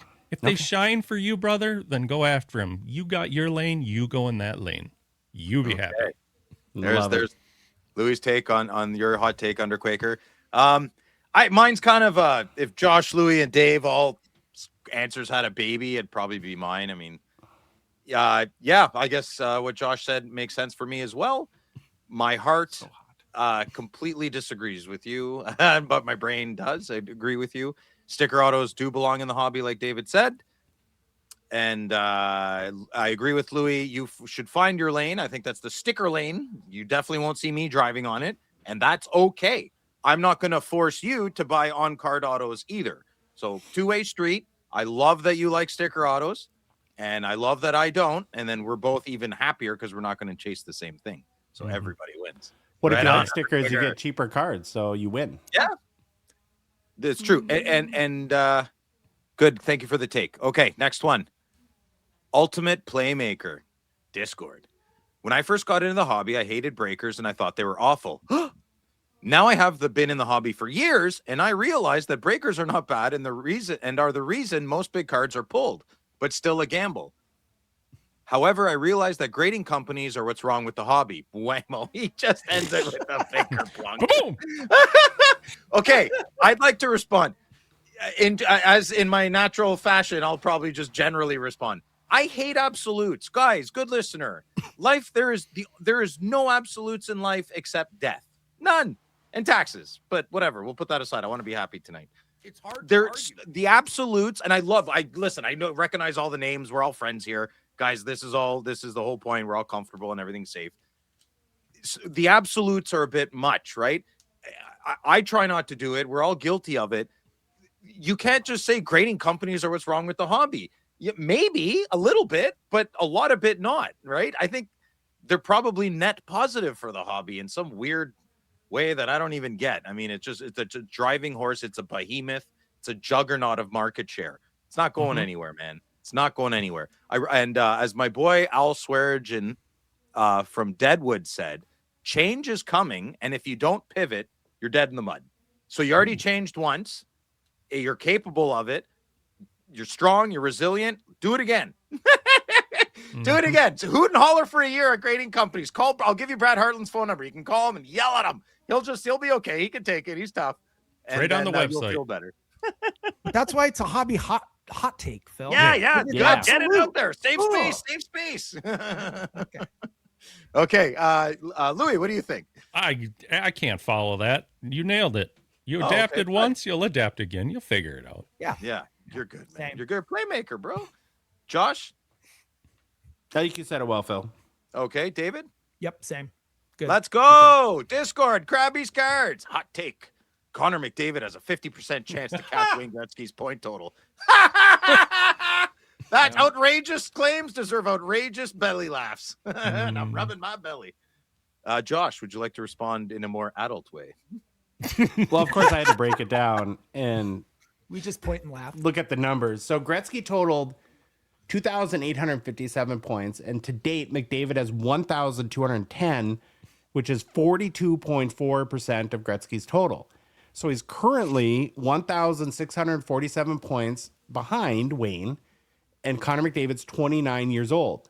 So if he played 12 more years to the age of 41, he'd have to average 137 points per season for each of those 12 years to match Gretzky's total, which seems tough. But if anyone could do it, it'd be McDavid. I would just say the odds are more like 25% or less.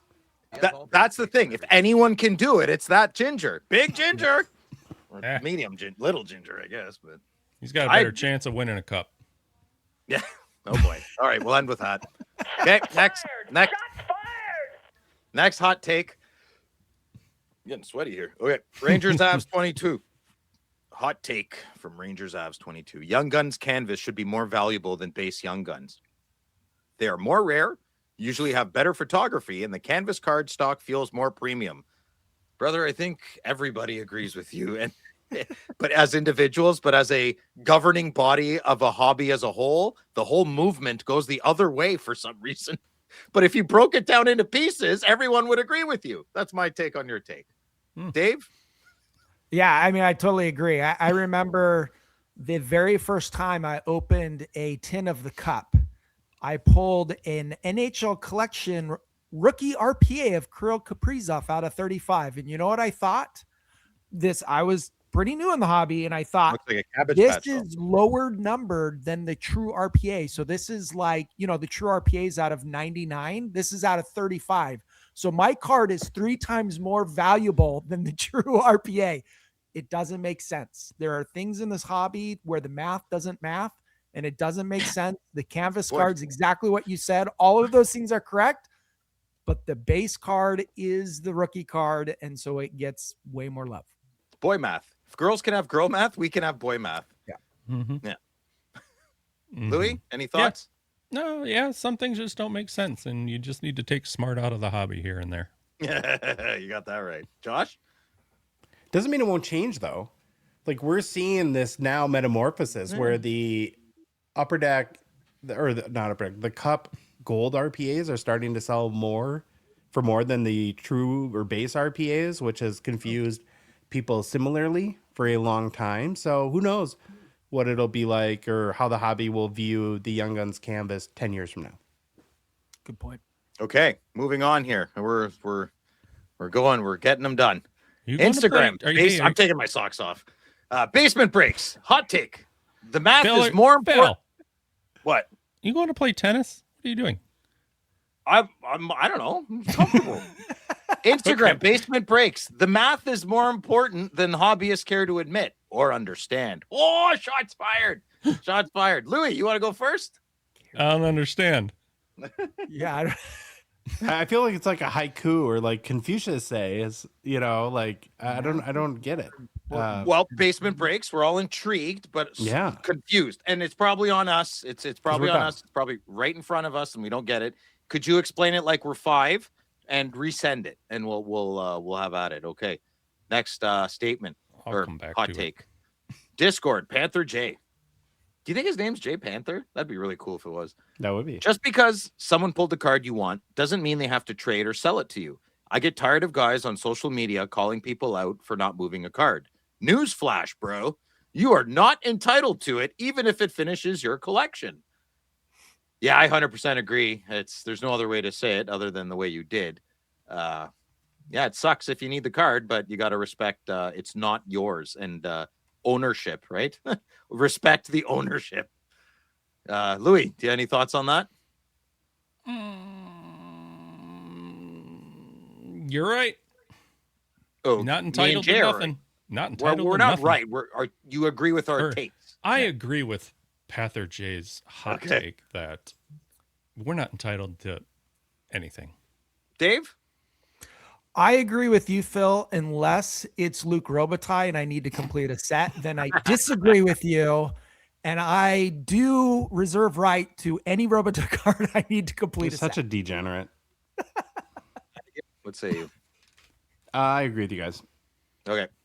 Next, thank you, Jay. Discord, Mad Dog Nav 78.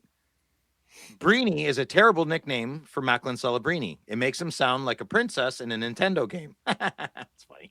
Steph Curry called him Chester. Ooh, that's not good. Because he has filthy hands like Chester Cheetah. Ugh, okay. Yeah, I agree. I cringe when Josh calls him Breenie. I call him Selly Celebrini or Selly. I don't know. I definitely don't say Breenie, and I agree with your take. Josh, why don't you go next?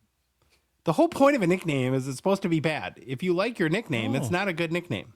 Not necessarily, no. No. Yeah. So wrong. I think some mob guys don't like their nickname, and that's about it. Most people like their nicknames, I think. Don't they? I don't know. Any thoughts from the panel? Do you guys like Breenie? Nope. David, do you like Breenie? I like Sally better just because, Yeah, know, Sally's when he good, scores, yeah. he's Sally. Sally Celebrini. Celebrating Sally. with Sally. But it So- has Yeah, to roll like it. off the tongue too. If you're gonna say it casually, like Chester, and to be a nickname too, you have to understand. Like you have to be able to connect easily who the player is. Breenie So- sounds weak. Sounds like stringy, breeny, skinny. Didn't It he has a inscribe very a card weak- Chester? Didn't he? It has a weak feel to it, man. It doesn't phonetically sound strong. Anyway, But isn't the hockey culture is like everyone like Gabby for Gabrick, or I mean that's all they all call each other. Cappy, I wonder what Mads. his teammates call him. hey kid. Mac. Why? People were throwing on the Water. Discord. There's a long conversation about this in our Discord. People like the nickname Mac for him. And I think that somebody said Mac teammates Attack. call him Mac. Yeah, Mac that's good. Attack. Mac Attack. I would be very on a Big Mac. interested to know what his teammates call him because I'm sure they have a nickname for him. Oh, I'm sure we'll. If the NHL's smart, which we'll see, they should be doing an entire expose documentary on him, 8-part miniseries, but they won't. Okay, next hot take. Let's go. Hold on. I want to go right okay. back here. The math is more important than the hobbyists care to admit or understand. How about numbers and probabilities matter more than people realize or want to admit? We know you can use ChatGPT. That's what I'm using. Yeah. I'm trying to understand it. Thanks, Josh. This reminds me of the, and I I can don't never think say Doc it right, was but, My in the brain Matrix, hurt. I can't. when I the don't little think a kid talks cipher about was the neat. spoon in the Matrix, right? That's what this take reminds me of. Yeah, Oh, maybe. Yeah. I cannot. Okay. All right. Next question I won't or a ask- statement. I Hot won't- take. Never mind. Here. Alex Muse. Muse. Breaking can be a full-time career for the lazy bums who sit on a chair all day. Shots fired! Shots fired! Oh my goodness. Go ahead, Louis. Why don't you feel that for us? Yeah, I always say to people, if you don't like the job you got, go ahead and get that job. And if you only knew what the processes were behind breaking, well, you might not want that job. Well, it could be just like anything else, right? Oh, your dad, Cole got it when he was in school. Oh, your dad's a business owner. You're rich. Like, what are you talking about, dude? I'm not even close. Like, people don't know and have strong opinions about things. Alex is maybe he could be a carpenter. He could be an electrician. As someone in that, we generally look down upon guys like in Josh's role, right? Bunch of office dorks. Hey, what do that? When I shake hands, I can tell pretty quick what you do for a living. So Alex could just my become, handshake's so manly. No, it just doesn't matter. Doesn't matter. Oh, Alex could just be he's not wrong, but he's not right either. I think that's my take on his take. No, I disagree with you. I think it's wrong. I think you think about all the time that happens and what they need to do after they break. That's crazy. And before. and before. Okay. Before. Okay. And then think about this. Breakers are generally very consistent, right? So you have someone who breaks every day. When do they go on vacation? They don't go on vacation. I It's a understand. massive I'm sacrifice. trying to put a be a different break- spin on it though. So we're talking mental exertion and time allotted from your day. I'm trying to say okay, what's the definition of hard work? What's the definition of hard work? How I work harder than that guy. X works harder than Y. How do you define that? How do you measure that? Applying yourself 100% of your capacity to your job. Okay, so no physicality has anything to do with that scenario. It could. Well, it could. It does. Could be physical. It has and mental. has just as much merit. Your body, a tax on your body has just as much merit as the tax on time allotted and and mental exertion, in my opinion. In my opinion. And how you measure that, I have no idea. I have no clue. No. That's why I Yeah. don't really like talking about work a lot, because I don't like being in pissing contests with people, and it just What? you know what I mean. My dad never talked about work. Thank God I got that from him. Yeah, So I'm just trying to show maybe where Alex was coming from. Yes, we know. I mean, we've been a Grant shop. Look at he's never been on vacation. When he does go on vacation, he's breaking. That's not a vacation. Break on vacation. That's not a vacation. And you're not putting in 6 hours. You're not lazy on your butt, right? You're some days could be 15 hours. You wake up, you got to go to the post office, blah, blah, blah. But you could get a nice 4 days off, pay somebody. There's a lot of different ways to look at it. Sure. Mhm. Okay. I think I've hogged enough airtime here. Let's go to the next one. Instagram. Pixel Heart TCG. Oh, nice. Okay. Aspirational chases, as you've called them, are just really expensive lottery tickets. They'll get pulled and sold, be a story in the hobby for a few days until something else takes over the headlines.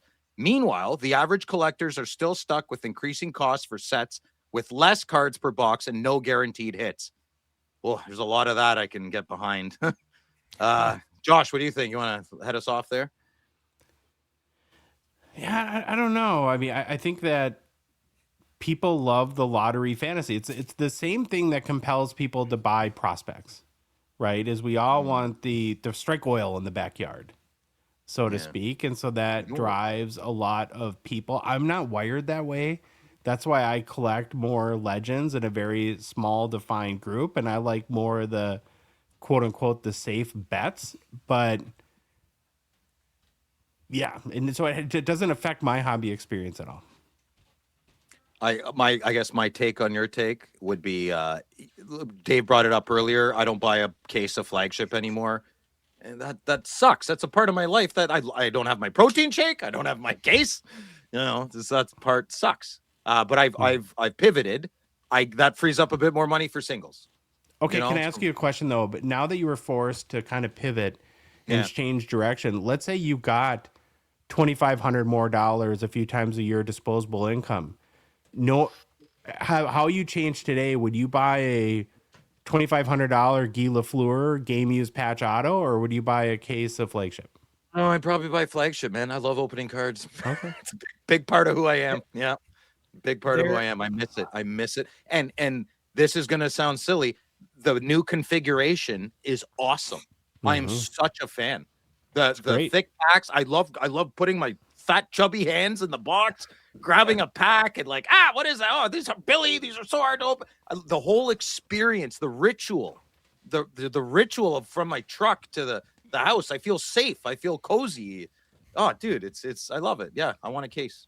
Especially because you brought your truck to Tony's garage. That Tony, I tell you. I've bought a lot of cards on eBay and I bought a lot of boxes to open. And I will say this, like when you buy like a card that, I don't know, even like a Grail card, it is special and it's amazing. And you get it in the mail and it's super cool. And you can look at it and you gawk over it and all that stuff. When you pull a big card, there is nothing that competes to that rush of hitting some card, some short print, crazy card. I'll let you know when I feel that. What's that like, Dave?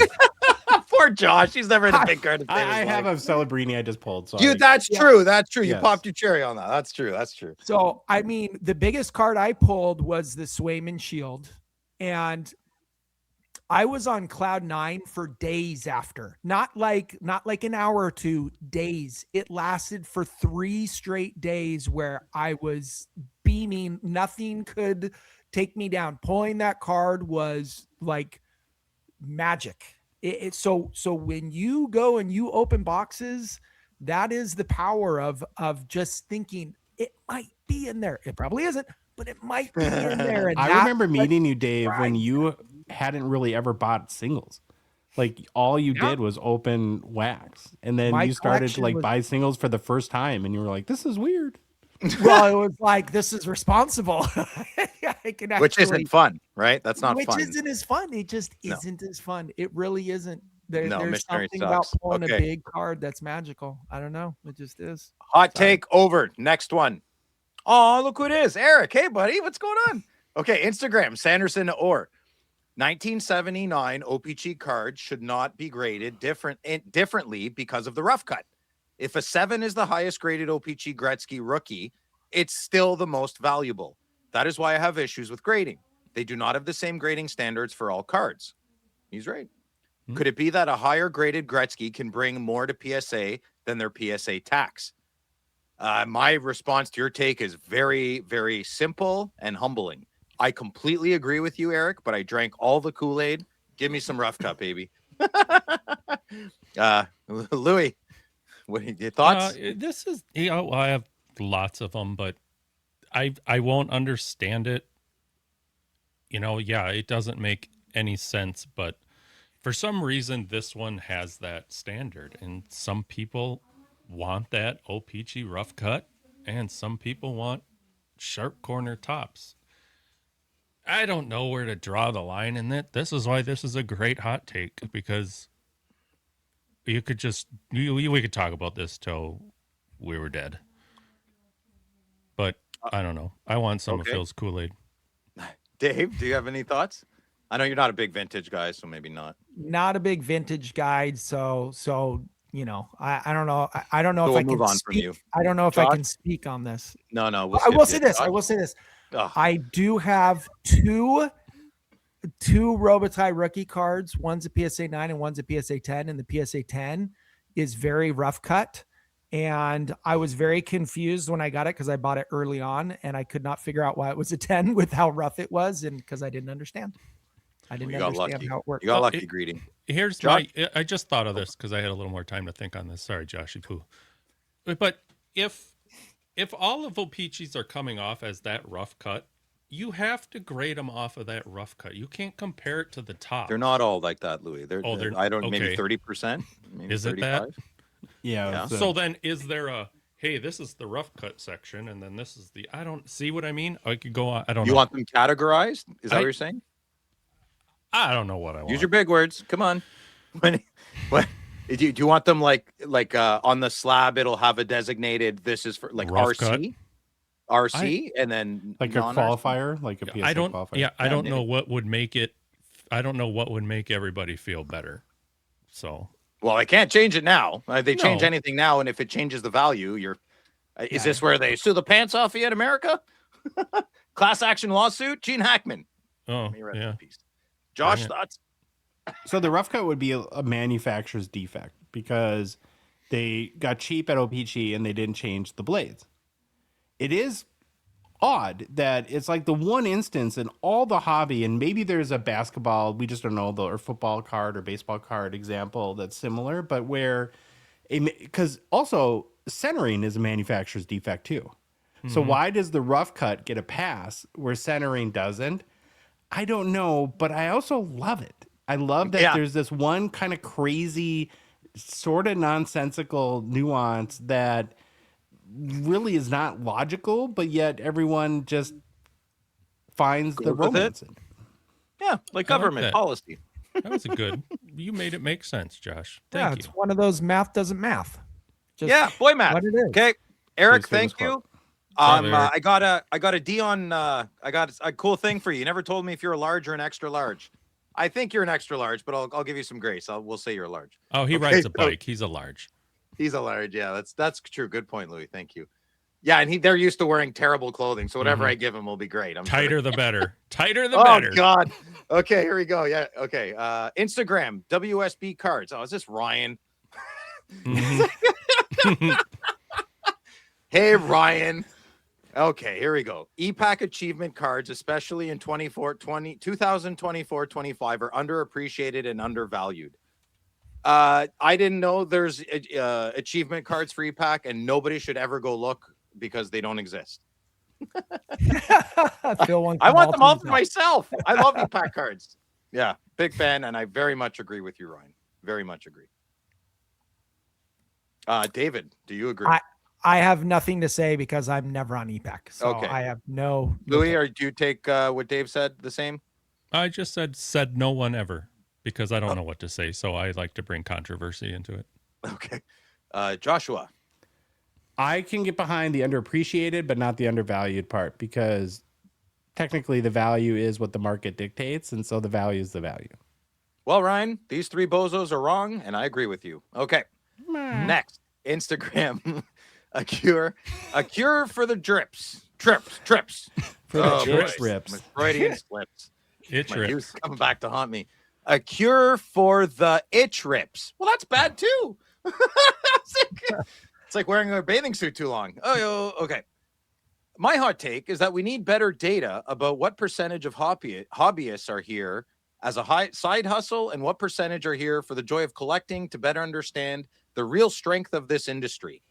If this is being fueled by day traders, they will eventually move on and the whole thing tanks. Yes. I say, I believe in the individual, and I think education is key here.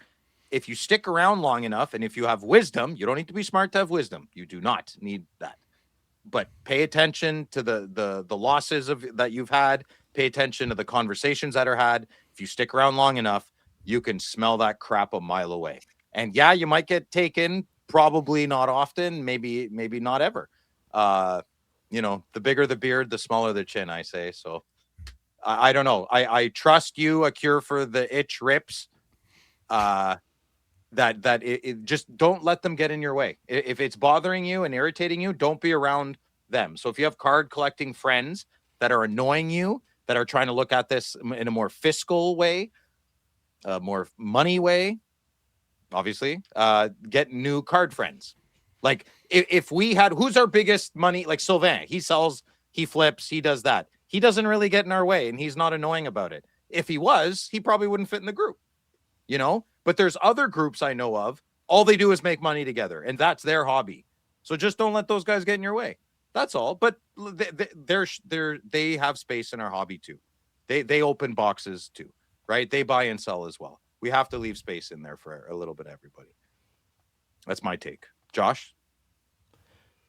I think that in hockey in particular, and I only know the universe the pool that I swim in, but it's a decent sized pool given our podcast. And I don't know too many people like Sylvain that are purely just dealers. A lot of, like, if you go to like Jeremy's Spectrum or whatever, most people are hybrids. Like Grant is one of the biggest sellers I know. He's also one of the biggest collectors I know. Yeah. So I think that almost everyone I've met has been a collector. I can't even. Card bros, a lot of card bros left after COVID. They did, man. There was a big, like, that's what icked me out when I went to a couple of card shows, right? I was like, wow, what is this? Who are these people? They withered away. A lot of that withered away. But for me, anyways, Dave, Louis, anything to add there? Punting. I've noticed, the people that we know that's got big pockets in the hobby, they're collectors, so. Yeah, but like Josh said, it's the pool we swim in. So there are obviously other pools that are probably, Sure.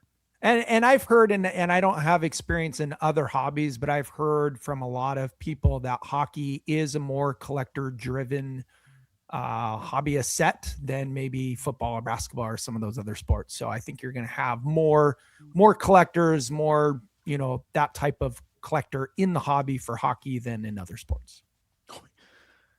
Okay, 4 more. Instagram, my latex salesman. Great name. Phil's American Phil is his best character, better than Captain Cardboard Conundrum. Well, that is horrible. I like doing both, but nothing makes me feel happier than Captain Cardboard Conundrum because I can project my voice. Well, I can talk normal and I don't feel bad. I don't feel guilty because that's I don't know. It's just I don't really feel that different when I put that green suit on.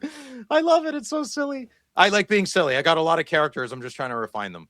That's all. Don't worry. Louis, what do you think? Gross. Okay, Dave.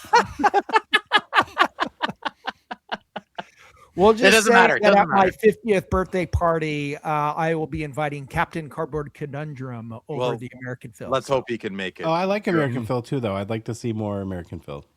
Yeah, I don't know. I want my natural American Phil is pretty outrageous. So Well, that's the PG Disney. But American- it's more like a Winnipeg Phil. I mean, it's like half Canadian, half American Phil. The problem with Captain Cardboard Conundrum Phil is he can't make it to America for my birthday party, so we might have to bring American Phil. So secrets stay in the group, David. Okay, next, Dan DeMyers. Dandy Myers? Dan DeMyers. Dan D. Myers. Less sought Myers. I don't know. He definitely doesn't like me at this point. So I'm sorry, Dan. Less sought after insert cards sets. Less sought after insert sets are more fun to collect and complete and are cooler than 101s. Boys, Louis, what do you think? I like the less sought after stuff, but 101s are cool too. Josh? I agree with it, but it's a personal preference, so I don't know. That was a I pun. like both. So do I agree with Dan or I like 101s and less sought after insert sets. I don't know. We can all have our own hot take. Dave, do you want one? Well, I agree with it. I definitely go after sets more than 101 cards. You peer pressured me to get the Patrick Waugh 101. What are you talking about? If you didn't say Phil, that's a Phil card. And I was like, okay, I'll buy it. Because it's a Phil card. You're right. I know. It's totally a Phil card. Exactly. Okay. Two statements or hot takes. Instagram, Slackers memorabilia. What's up, brother? Bootlegs might be the coolest new insert, but wax on out of O-Pee-Chee might be cooler. I disagree. Bootlegs kicks its butt. But I see what you mean, but I disagree. Dave, do you agree or disagree? Huge bootleg fan. Huge bootleg fan. That's because you hit the Ovechkin. Yeah, but even before I hit that, I was raving about that insert. So yeah, fair. I'm Louis. More of an all aboard guy. Oh, I thought you were more chips guy. Well, I thought of that one too. You like the Josh? sparkly one? That's Love Josh. both, Josh but likes the sparkles. Liquid gold is my favorite. Really? Liquid gold? Oh, huge liquid gold guy. Sick, man. It is awesome. Yeah, I'm happy I got it. I don't know. Okay. Discord, last hot take. Slam chest in the trunk. Trunk slam chest. I can't stand it when people overpackage the cards they ship. You don't need to wrap the top loader. The cereal box tops you slap the top loader between and the bubble wrap all in painter's tape. You also don't need to tape all that crap to the Armalope mailer and shrink wrap it in packing tape either. Top loader, then team bag, then bubble mailer, then shipping label. It's easy. I don't think he likes a lot of packing. I agree, but it's better than the alternative. And I have a scar from something, and I agree, but it's better. I'm gonna guess you have scars from many things. Yes. I have a lot of scars. Okay, just remember this. If your card is going out to a man named Philip Marsh to either Ottawa or California, please package the crap out of that card because I have more joy in watching Phil try to rip into them with his bare hands instead of just using scissors or a knife. Or a hedge trimmer. Can somebody Yeah, send or a Phil a hedge- refrigerator box that has like 25 boxes in a box with one card in it? Yes. Like those Ukrainian dolls, they just keep the little. Yes. No, they're That, great. please, somebody do that. That would be amazing. I would rather have a card overpackaged than underpackaged. So, but I do agree with it. Oh, what did you guys think of hot takes? Was that fun? Oh my god, it's great. Yeah. Yeah. Maybe we was could fun. like limit them to like 15. Yeah. Or I could get a glass of water in between or something. I'm a little parched. I don't think we'll do it every week. Maybe a couple times a month. No. Phil No, stripped half his clothes off doing that. I got no pants on, brother. Phil's not No wearing pants. Okay. Well, in a couple weeks, we'll do more hobby hot takes. Slab Sharks is a Gong Show partner sponsor. We are grateful for their support of our show. The current Slab Sharks weekly eBay auction ends tonight. Huge hobby grails, also awesome PC cards up for grabs. About 7,500 items in total. Go to slabsharks.com to get those bids in. We also hope you'll join us tonight as we'll be live hanging out, watching all the great cards close, and our weekly Slab Sharks live show starting at 8 p.m. Eastern Time on the Gong Show YouTube channel. Would love to see you in the chat. It'll be Philip, myself, Sylvan, and IFC, our boy Neil, joining us this Thursday night. Yeah, good to check in with him. If you have unwanted cards, the hobby's on fire, and there's no better time to convert them into some cash money. And if you haven't tried Slab Sharks yet, we think now would be the perfect time to give them a shot. They just make it so dang easy. All you got to do is box your cards up, write down the total you're sending in on the submission form, sign it, and send them in, and you're basically done. Slab Sharks literally does everything else, which is the point. They take all the hassle out of selling.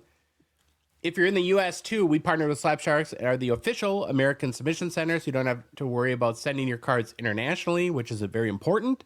Because if you're selling hockey cards in particular, listing them on ebay.ca is a good thing. It exposes them to all of Canada, the U.S., and really internationally as well. And, beyond that, Slab Sharks weekly auction is the largest hockey auction, which pretty much speaks for itself. So for complete consigned info, including payout rates, and to get the process started today, head to slabsharks.com. Hobby news! Hobby news.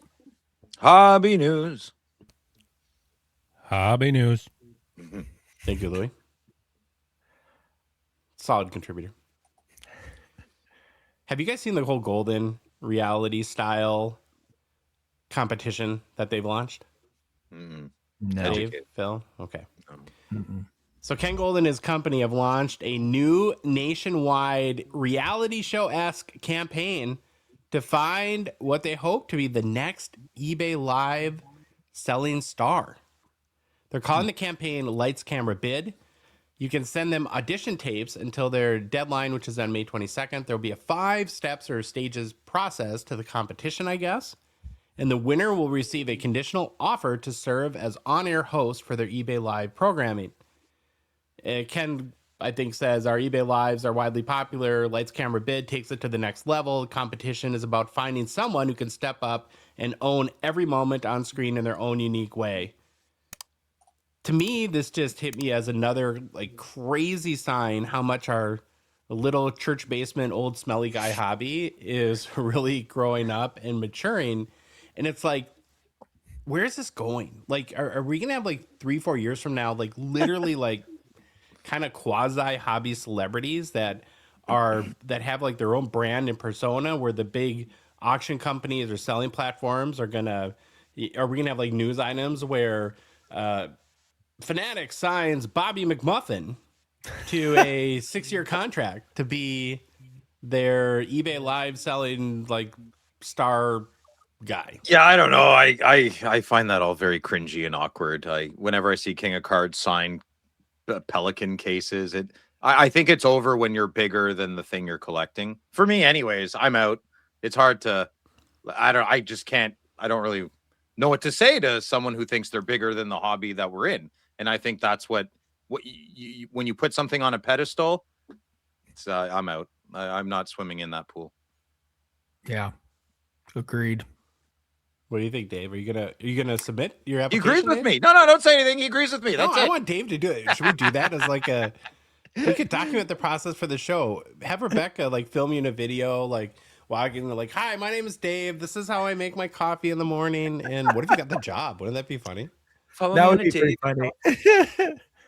Yeah, I mean, I don't know. I'm a little bit like Phil. I get it. I understand why it's there. But It works. I'm an old duffer now, I'm hitting 50 in a couple of months. And, it's not marketed to me, and I understand it's marketed towards the younger generation, and that's what they want. And so they're going to go after that market pool. But the comedy, it's easy. It's an easy thing. Hey, join me with Upper Deck, and here we're going to go over there. And oh my God, we're going to have a great time. Oh, that smells real bad. But it's going to be like all models and like, you know, like Whoa, I whoa, think whoa. That's Well, then Phil's That's out right different. away. That's- So. I'm a guy. I'm proud of. I'm a dude. Yeah, that's an elegant woman presenting something. I'm paying attention. Maybe if you were it's dressed up in your cardboard conundrum suit, you could make it. you should imagine? apply for the job as Captain Cardboard Dude, I'm Conundrum. totally- Yes, I, that would listen, be amazing. I love entertaining if it feels authentic, but if someone is branding themselves as themselves and like it doesn't pass the smell test, that's what I'm talking about. I like entertainment though is amazing. Like Frank Sinatra, he's an entertainer, you know. So If maybe I was ever being loved a little... me, Phil, you will apply. You will do a video application for Goldin as Cardboard Captain I'll Conundrum. do it. Yeah, done. And let us Done. play it on the show. Oh, that would be amazing. Yeah, okay. I want that. Yeah, I want okay. that so bad right now. I think When's the everybody deadline? wants that. May You know, 22nd. When? May 22nd. Oh, easy, no problem. Let's just to finish the expo. I'll sketch things out now. Yeah, done. I'm gonna go. I'll make it as. Do you think it go as weird as possible? Oh Yes. yeah. Oh yeah. You need to be coming out of the bathtub with rose petals flying off of you. Dude, I don't know. The whole I've thing. oh, man, I have a No, you sketchbook might get of- like airtime because like on the Netflix show, because remember how like when American Idol was a thing and then they would do the auditions and they would always play like the bad ones. terrible Right. ones. Yeah. Just I go- could be go one of the my terrible Go ones. all out. Yes. Go all out. Yes. Yes, I'm gonna do it. I'm gonna put Gong Show on the map. Yeah, but man, that's not a listen. That's not something we listen. Money talks. You can buy me, no problem. Like Phil, you're not taking $1 million to go to Cal. Okay, I'll take the $1 million. I'm selling out. But like, What if they there hired is a- you? I'm saying like Ken Goldin literally calls and is like, yeah, I want to blah blah blah. Like I pull no, thank you. I'm good. Like I feel like we're doing good things and I'm good. No, I I'm don't your need- business manager. He talks to me and I put out a big number. And then And if you're, he whatever you say, Ken. Where do we sign? Exactly. $13, sure. No, I can make more than that in Ottawa. If it has to be a considerable amount more than I can do in 3 Ottawa. and sticks I'll of Old sell it. Spice. Yes. I'm a speed stick guy. I'm a speed stick original. Like can't really change since high school. It works. Can we do deodorant real talk for a minute? So I got a Yeah. little creeped out by the aluminum thing. And Yeah, so I'm the trying antiperspirant. the non-aluminum, but then like your arms get damp, and I don't like it. Transition. It's a transitional phase. Your hormones need to adjust. You have lymph nodes in your armpits, right? Yeah. Okay. So Yeah, it gets you got better. it. Work it out. What Listen, brand- if I'm what going, brand are you using for it? I'm using one that also doesn't like make your armpits white on your shirts and wreck them. So yeah, you got more it- goop in there. The more Oh, it's that more goop, the yuckier it is. Sticky one, right? yeah. Buy an original. Buy one buy the cheap crap that nobody buys, and then not the crap, but the more like skincare, a third more, blah blah blah. All that stuff is gunky weirdness, and I don't know. I'm not into the granola crap too much, but yeah, I, it's just aluminum free and doesn't stain your shirts. That's what I'm all about right now. that might be enough. I don't use hydrogen peroxide works too. I did that in a pinch, burns it all off, kind of. What Okay. it works. What's it burning? Dude, just I was a noticed bar that- manager for over 15 years, David. There's things that happen after midnight that you need quick fixes. Does it look like I'm wearing lipstick because I have Yes. thick lips? Yes, Isn't I that didn't want to funny? say anything, but you straight up look like I know. you're trying to blend in. Do I look cuter? Something. Kind of like if it puts the lotion on cuter. Yeah. Woo! You got an auto trader up there? All right, Okay. all right. So the spring Sport Card Expo is coming up. It's because I'm sick. We My know. wound why. is- Sure. Yeah. So you got yell it. at me. Uh-huh. You got it there, Rosie. Your lips. I know. The Sport Card Expo is coming up at the end of the month, and they are pumping out autograph signers just about every day. The announcements for them, some really big ones too. We have this week.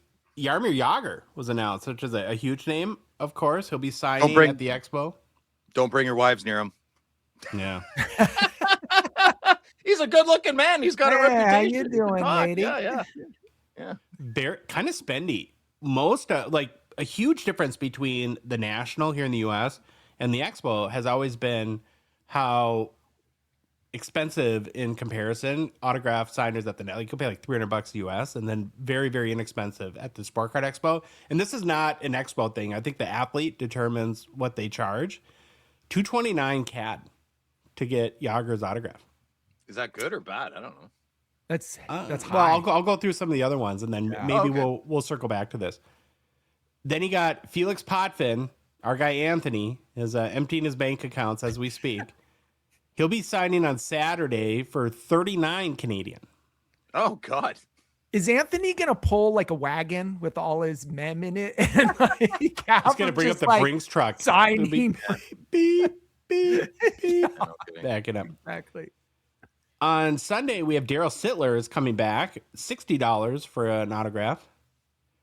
His partner in crime, Tiger Williams, will be joining him as well. $35 for a regular item. My favorite interview ever on the show was the combo of Sittler and Tiger Williams, and I didn't say anything. I just let That's them the ask. best picture. Tiger Williams is obviously his PR agent sent that to the expo for them to use. He looks like a maniac in every other picture you see him in. Because he is. Bobby Yeah. Clark, another big name, will be signing on Saturday, 79 Canadian for a regular item. Then you got Ray Bork on Sunday as well, 65 Canadian. It's not bad. Hasn't he signed enough? He's signed so much. Maybe. Phil's guy, Marcel Dion, of course, will be there. He's signing for 35 Canadian for a regular item. So you go see him at his booth too.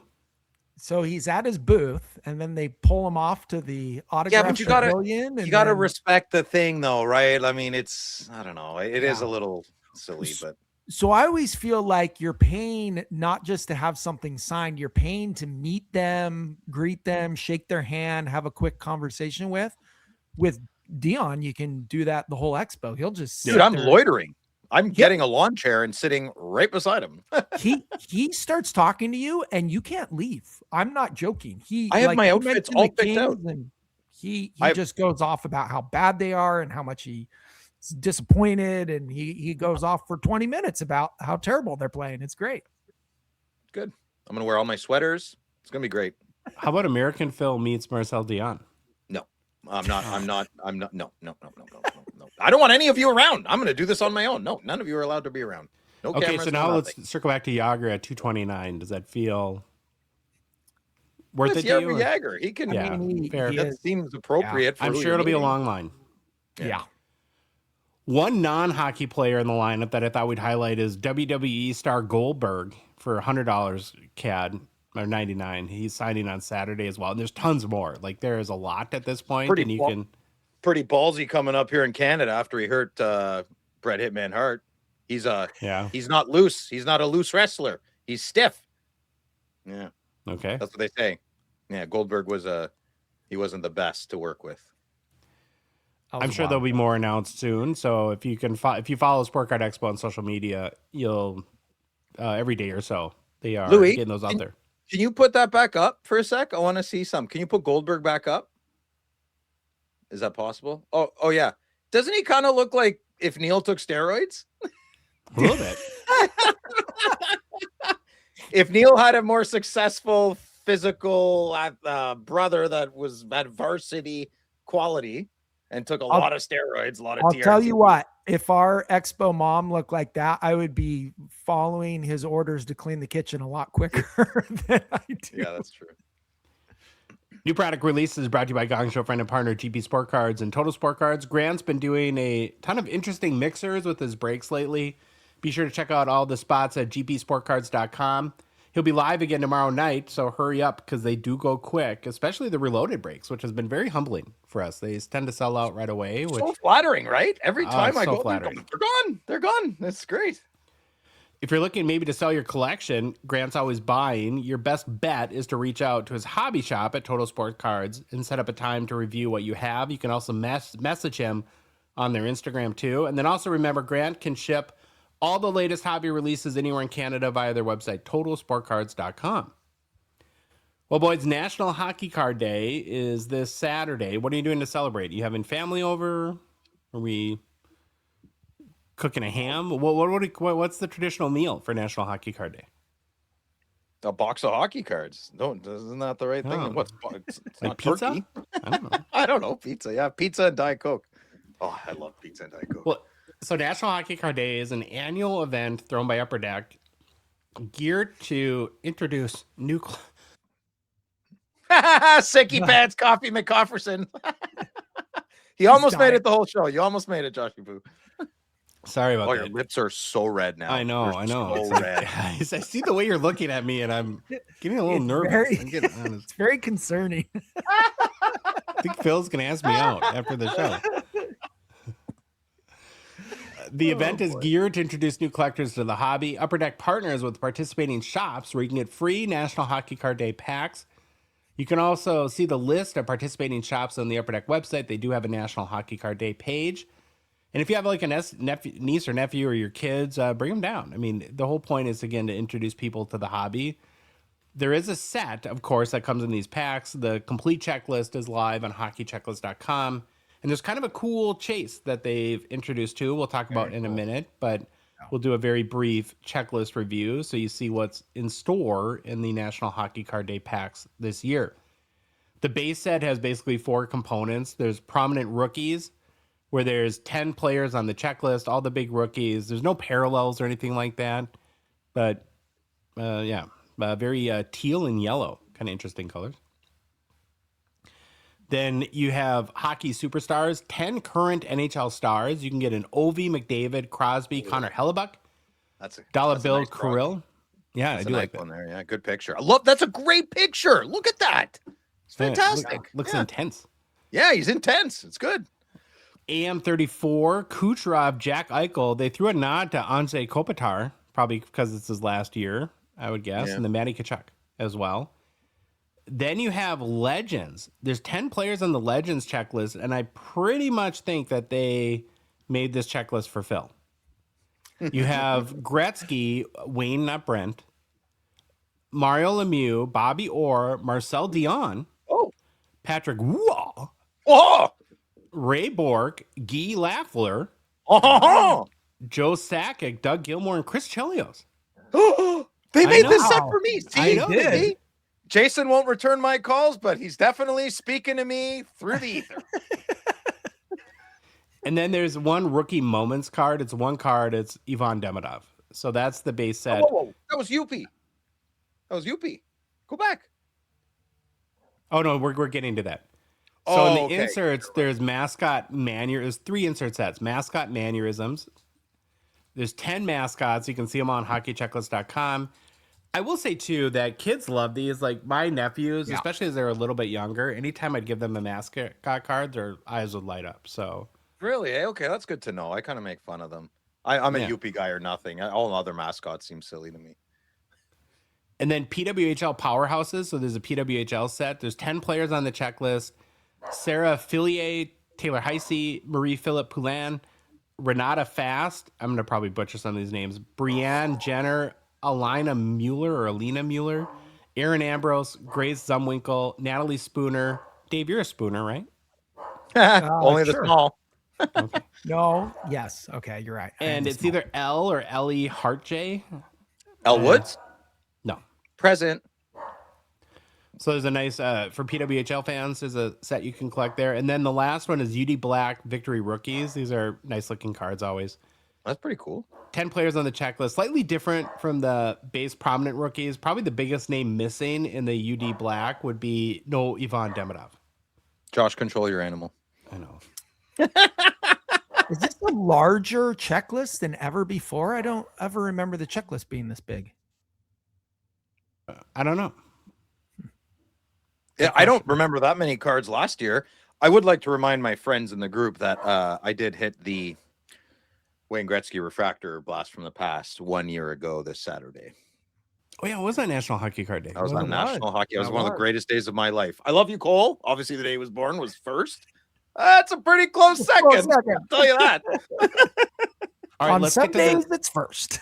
Yeah, it depends. Yeah. let's get to the special contest that Upper Deck is doing in conjunction with National Hockey Card Day. So they had 3 rookies draw their own hockey cards. Yes. Beckett I Seneca, love this. Sam Dickinson, and Mark Gatcomb.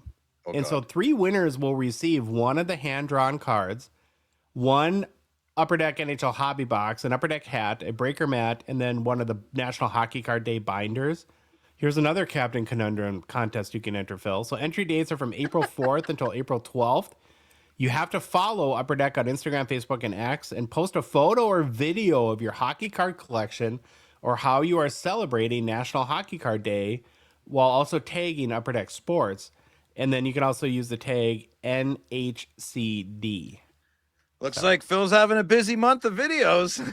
Yeah, you might get a lot of swag. I mean, I love swag. I'm a big swag canvasser. Is that the right term? Nope. I guess. Personal pickups, Phil. Dave. Nothing. Louis. Nothing.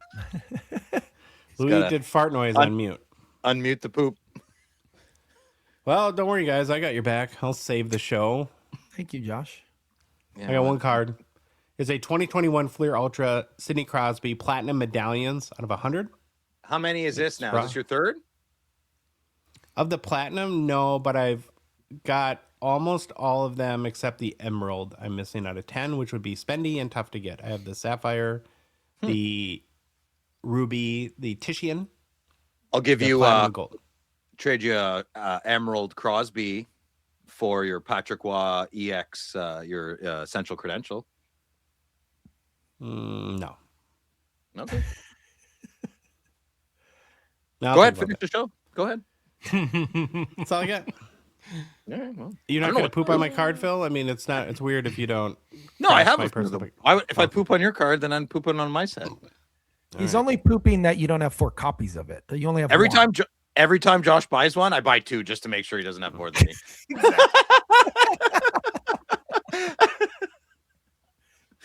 Well, Phil, you're going to ask me out, or are you going to wait till after? No, you're not my type there, big boy. That's okay. Yeah, you look good, though. You look good. I think you're on the mend there. I've been really weirded out by myself this whole episode. If you like the episode, please leave a rating, review on Apple, Spotify, whatever podcast app you listen to us on. If you love the show, you want to support us, you want to chat with us on the Hockey Cards Gongshow Discord server, please consider a $5 a month donation. Join our $999 support level tier on Patreon. Link is in the show description, Instagram, TikTok profiles on our website, hockeycardsgongshow.com, or on the Patreon website, patreon.com, and just search for us at Hockey Cards Gong Show. We could be live selling stars. We're referral guys on social media. Phil's an influencer. Dude, we're old. Phil's an man. influencer. Listen, we have a good base. We have the good listener. I think it is what it is. We're having fun. Come on, man. We're not. The kids aren't gonna. Oh, let's go watch the old guys. Come on. Let's see if they die. Yeah. Exactly. We're on social media. Follow us on Instagram, Facebook, TikTok, Twitter, and YouTube. And boys, the Hockey Cards Gong Show podcast is a production of Dollar Box Ventures LLC. Have an amazing weekend. Happy birthday to my beautiful wife.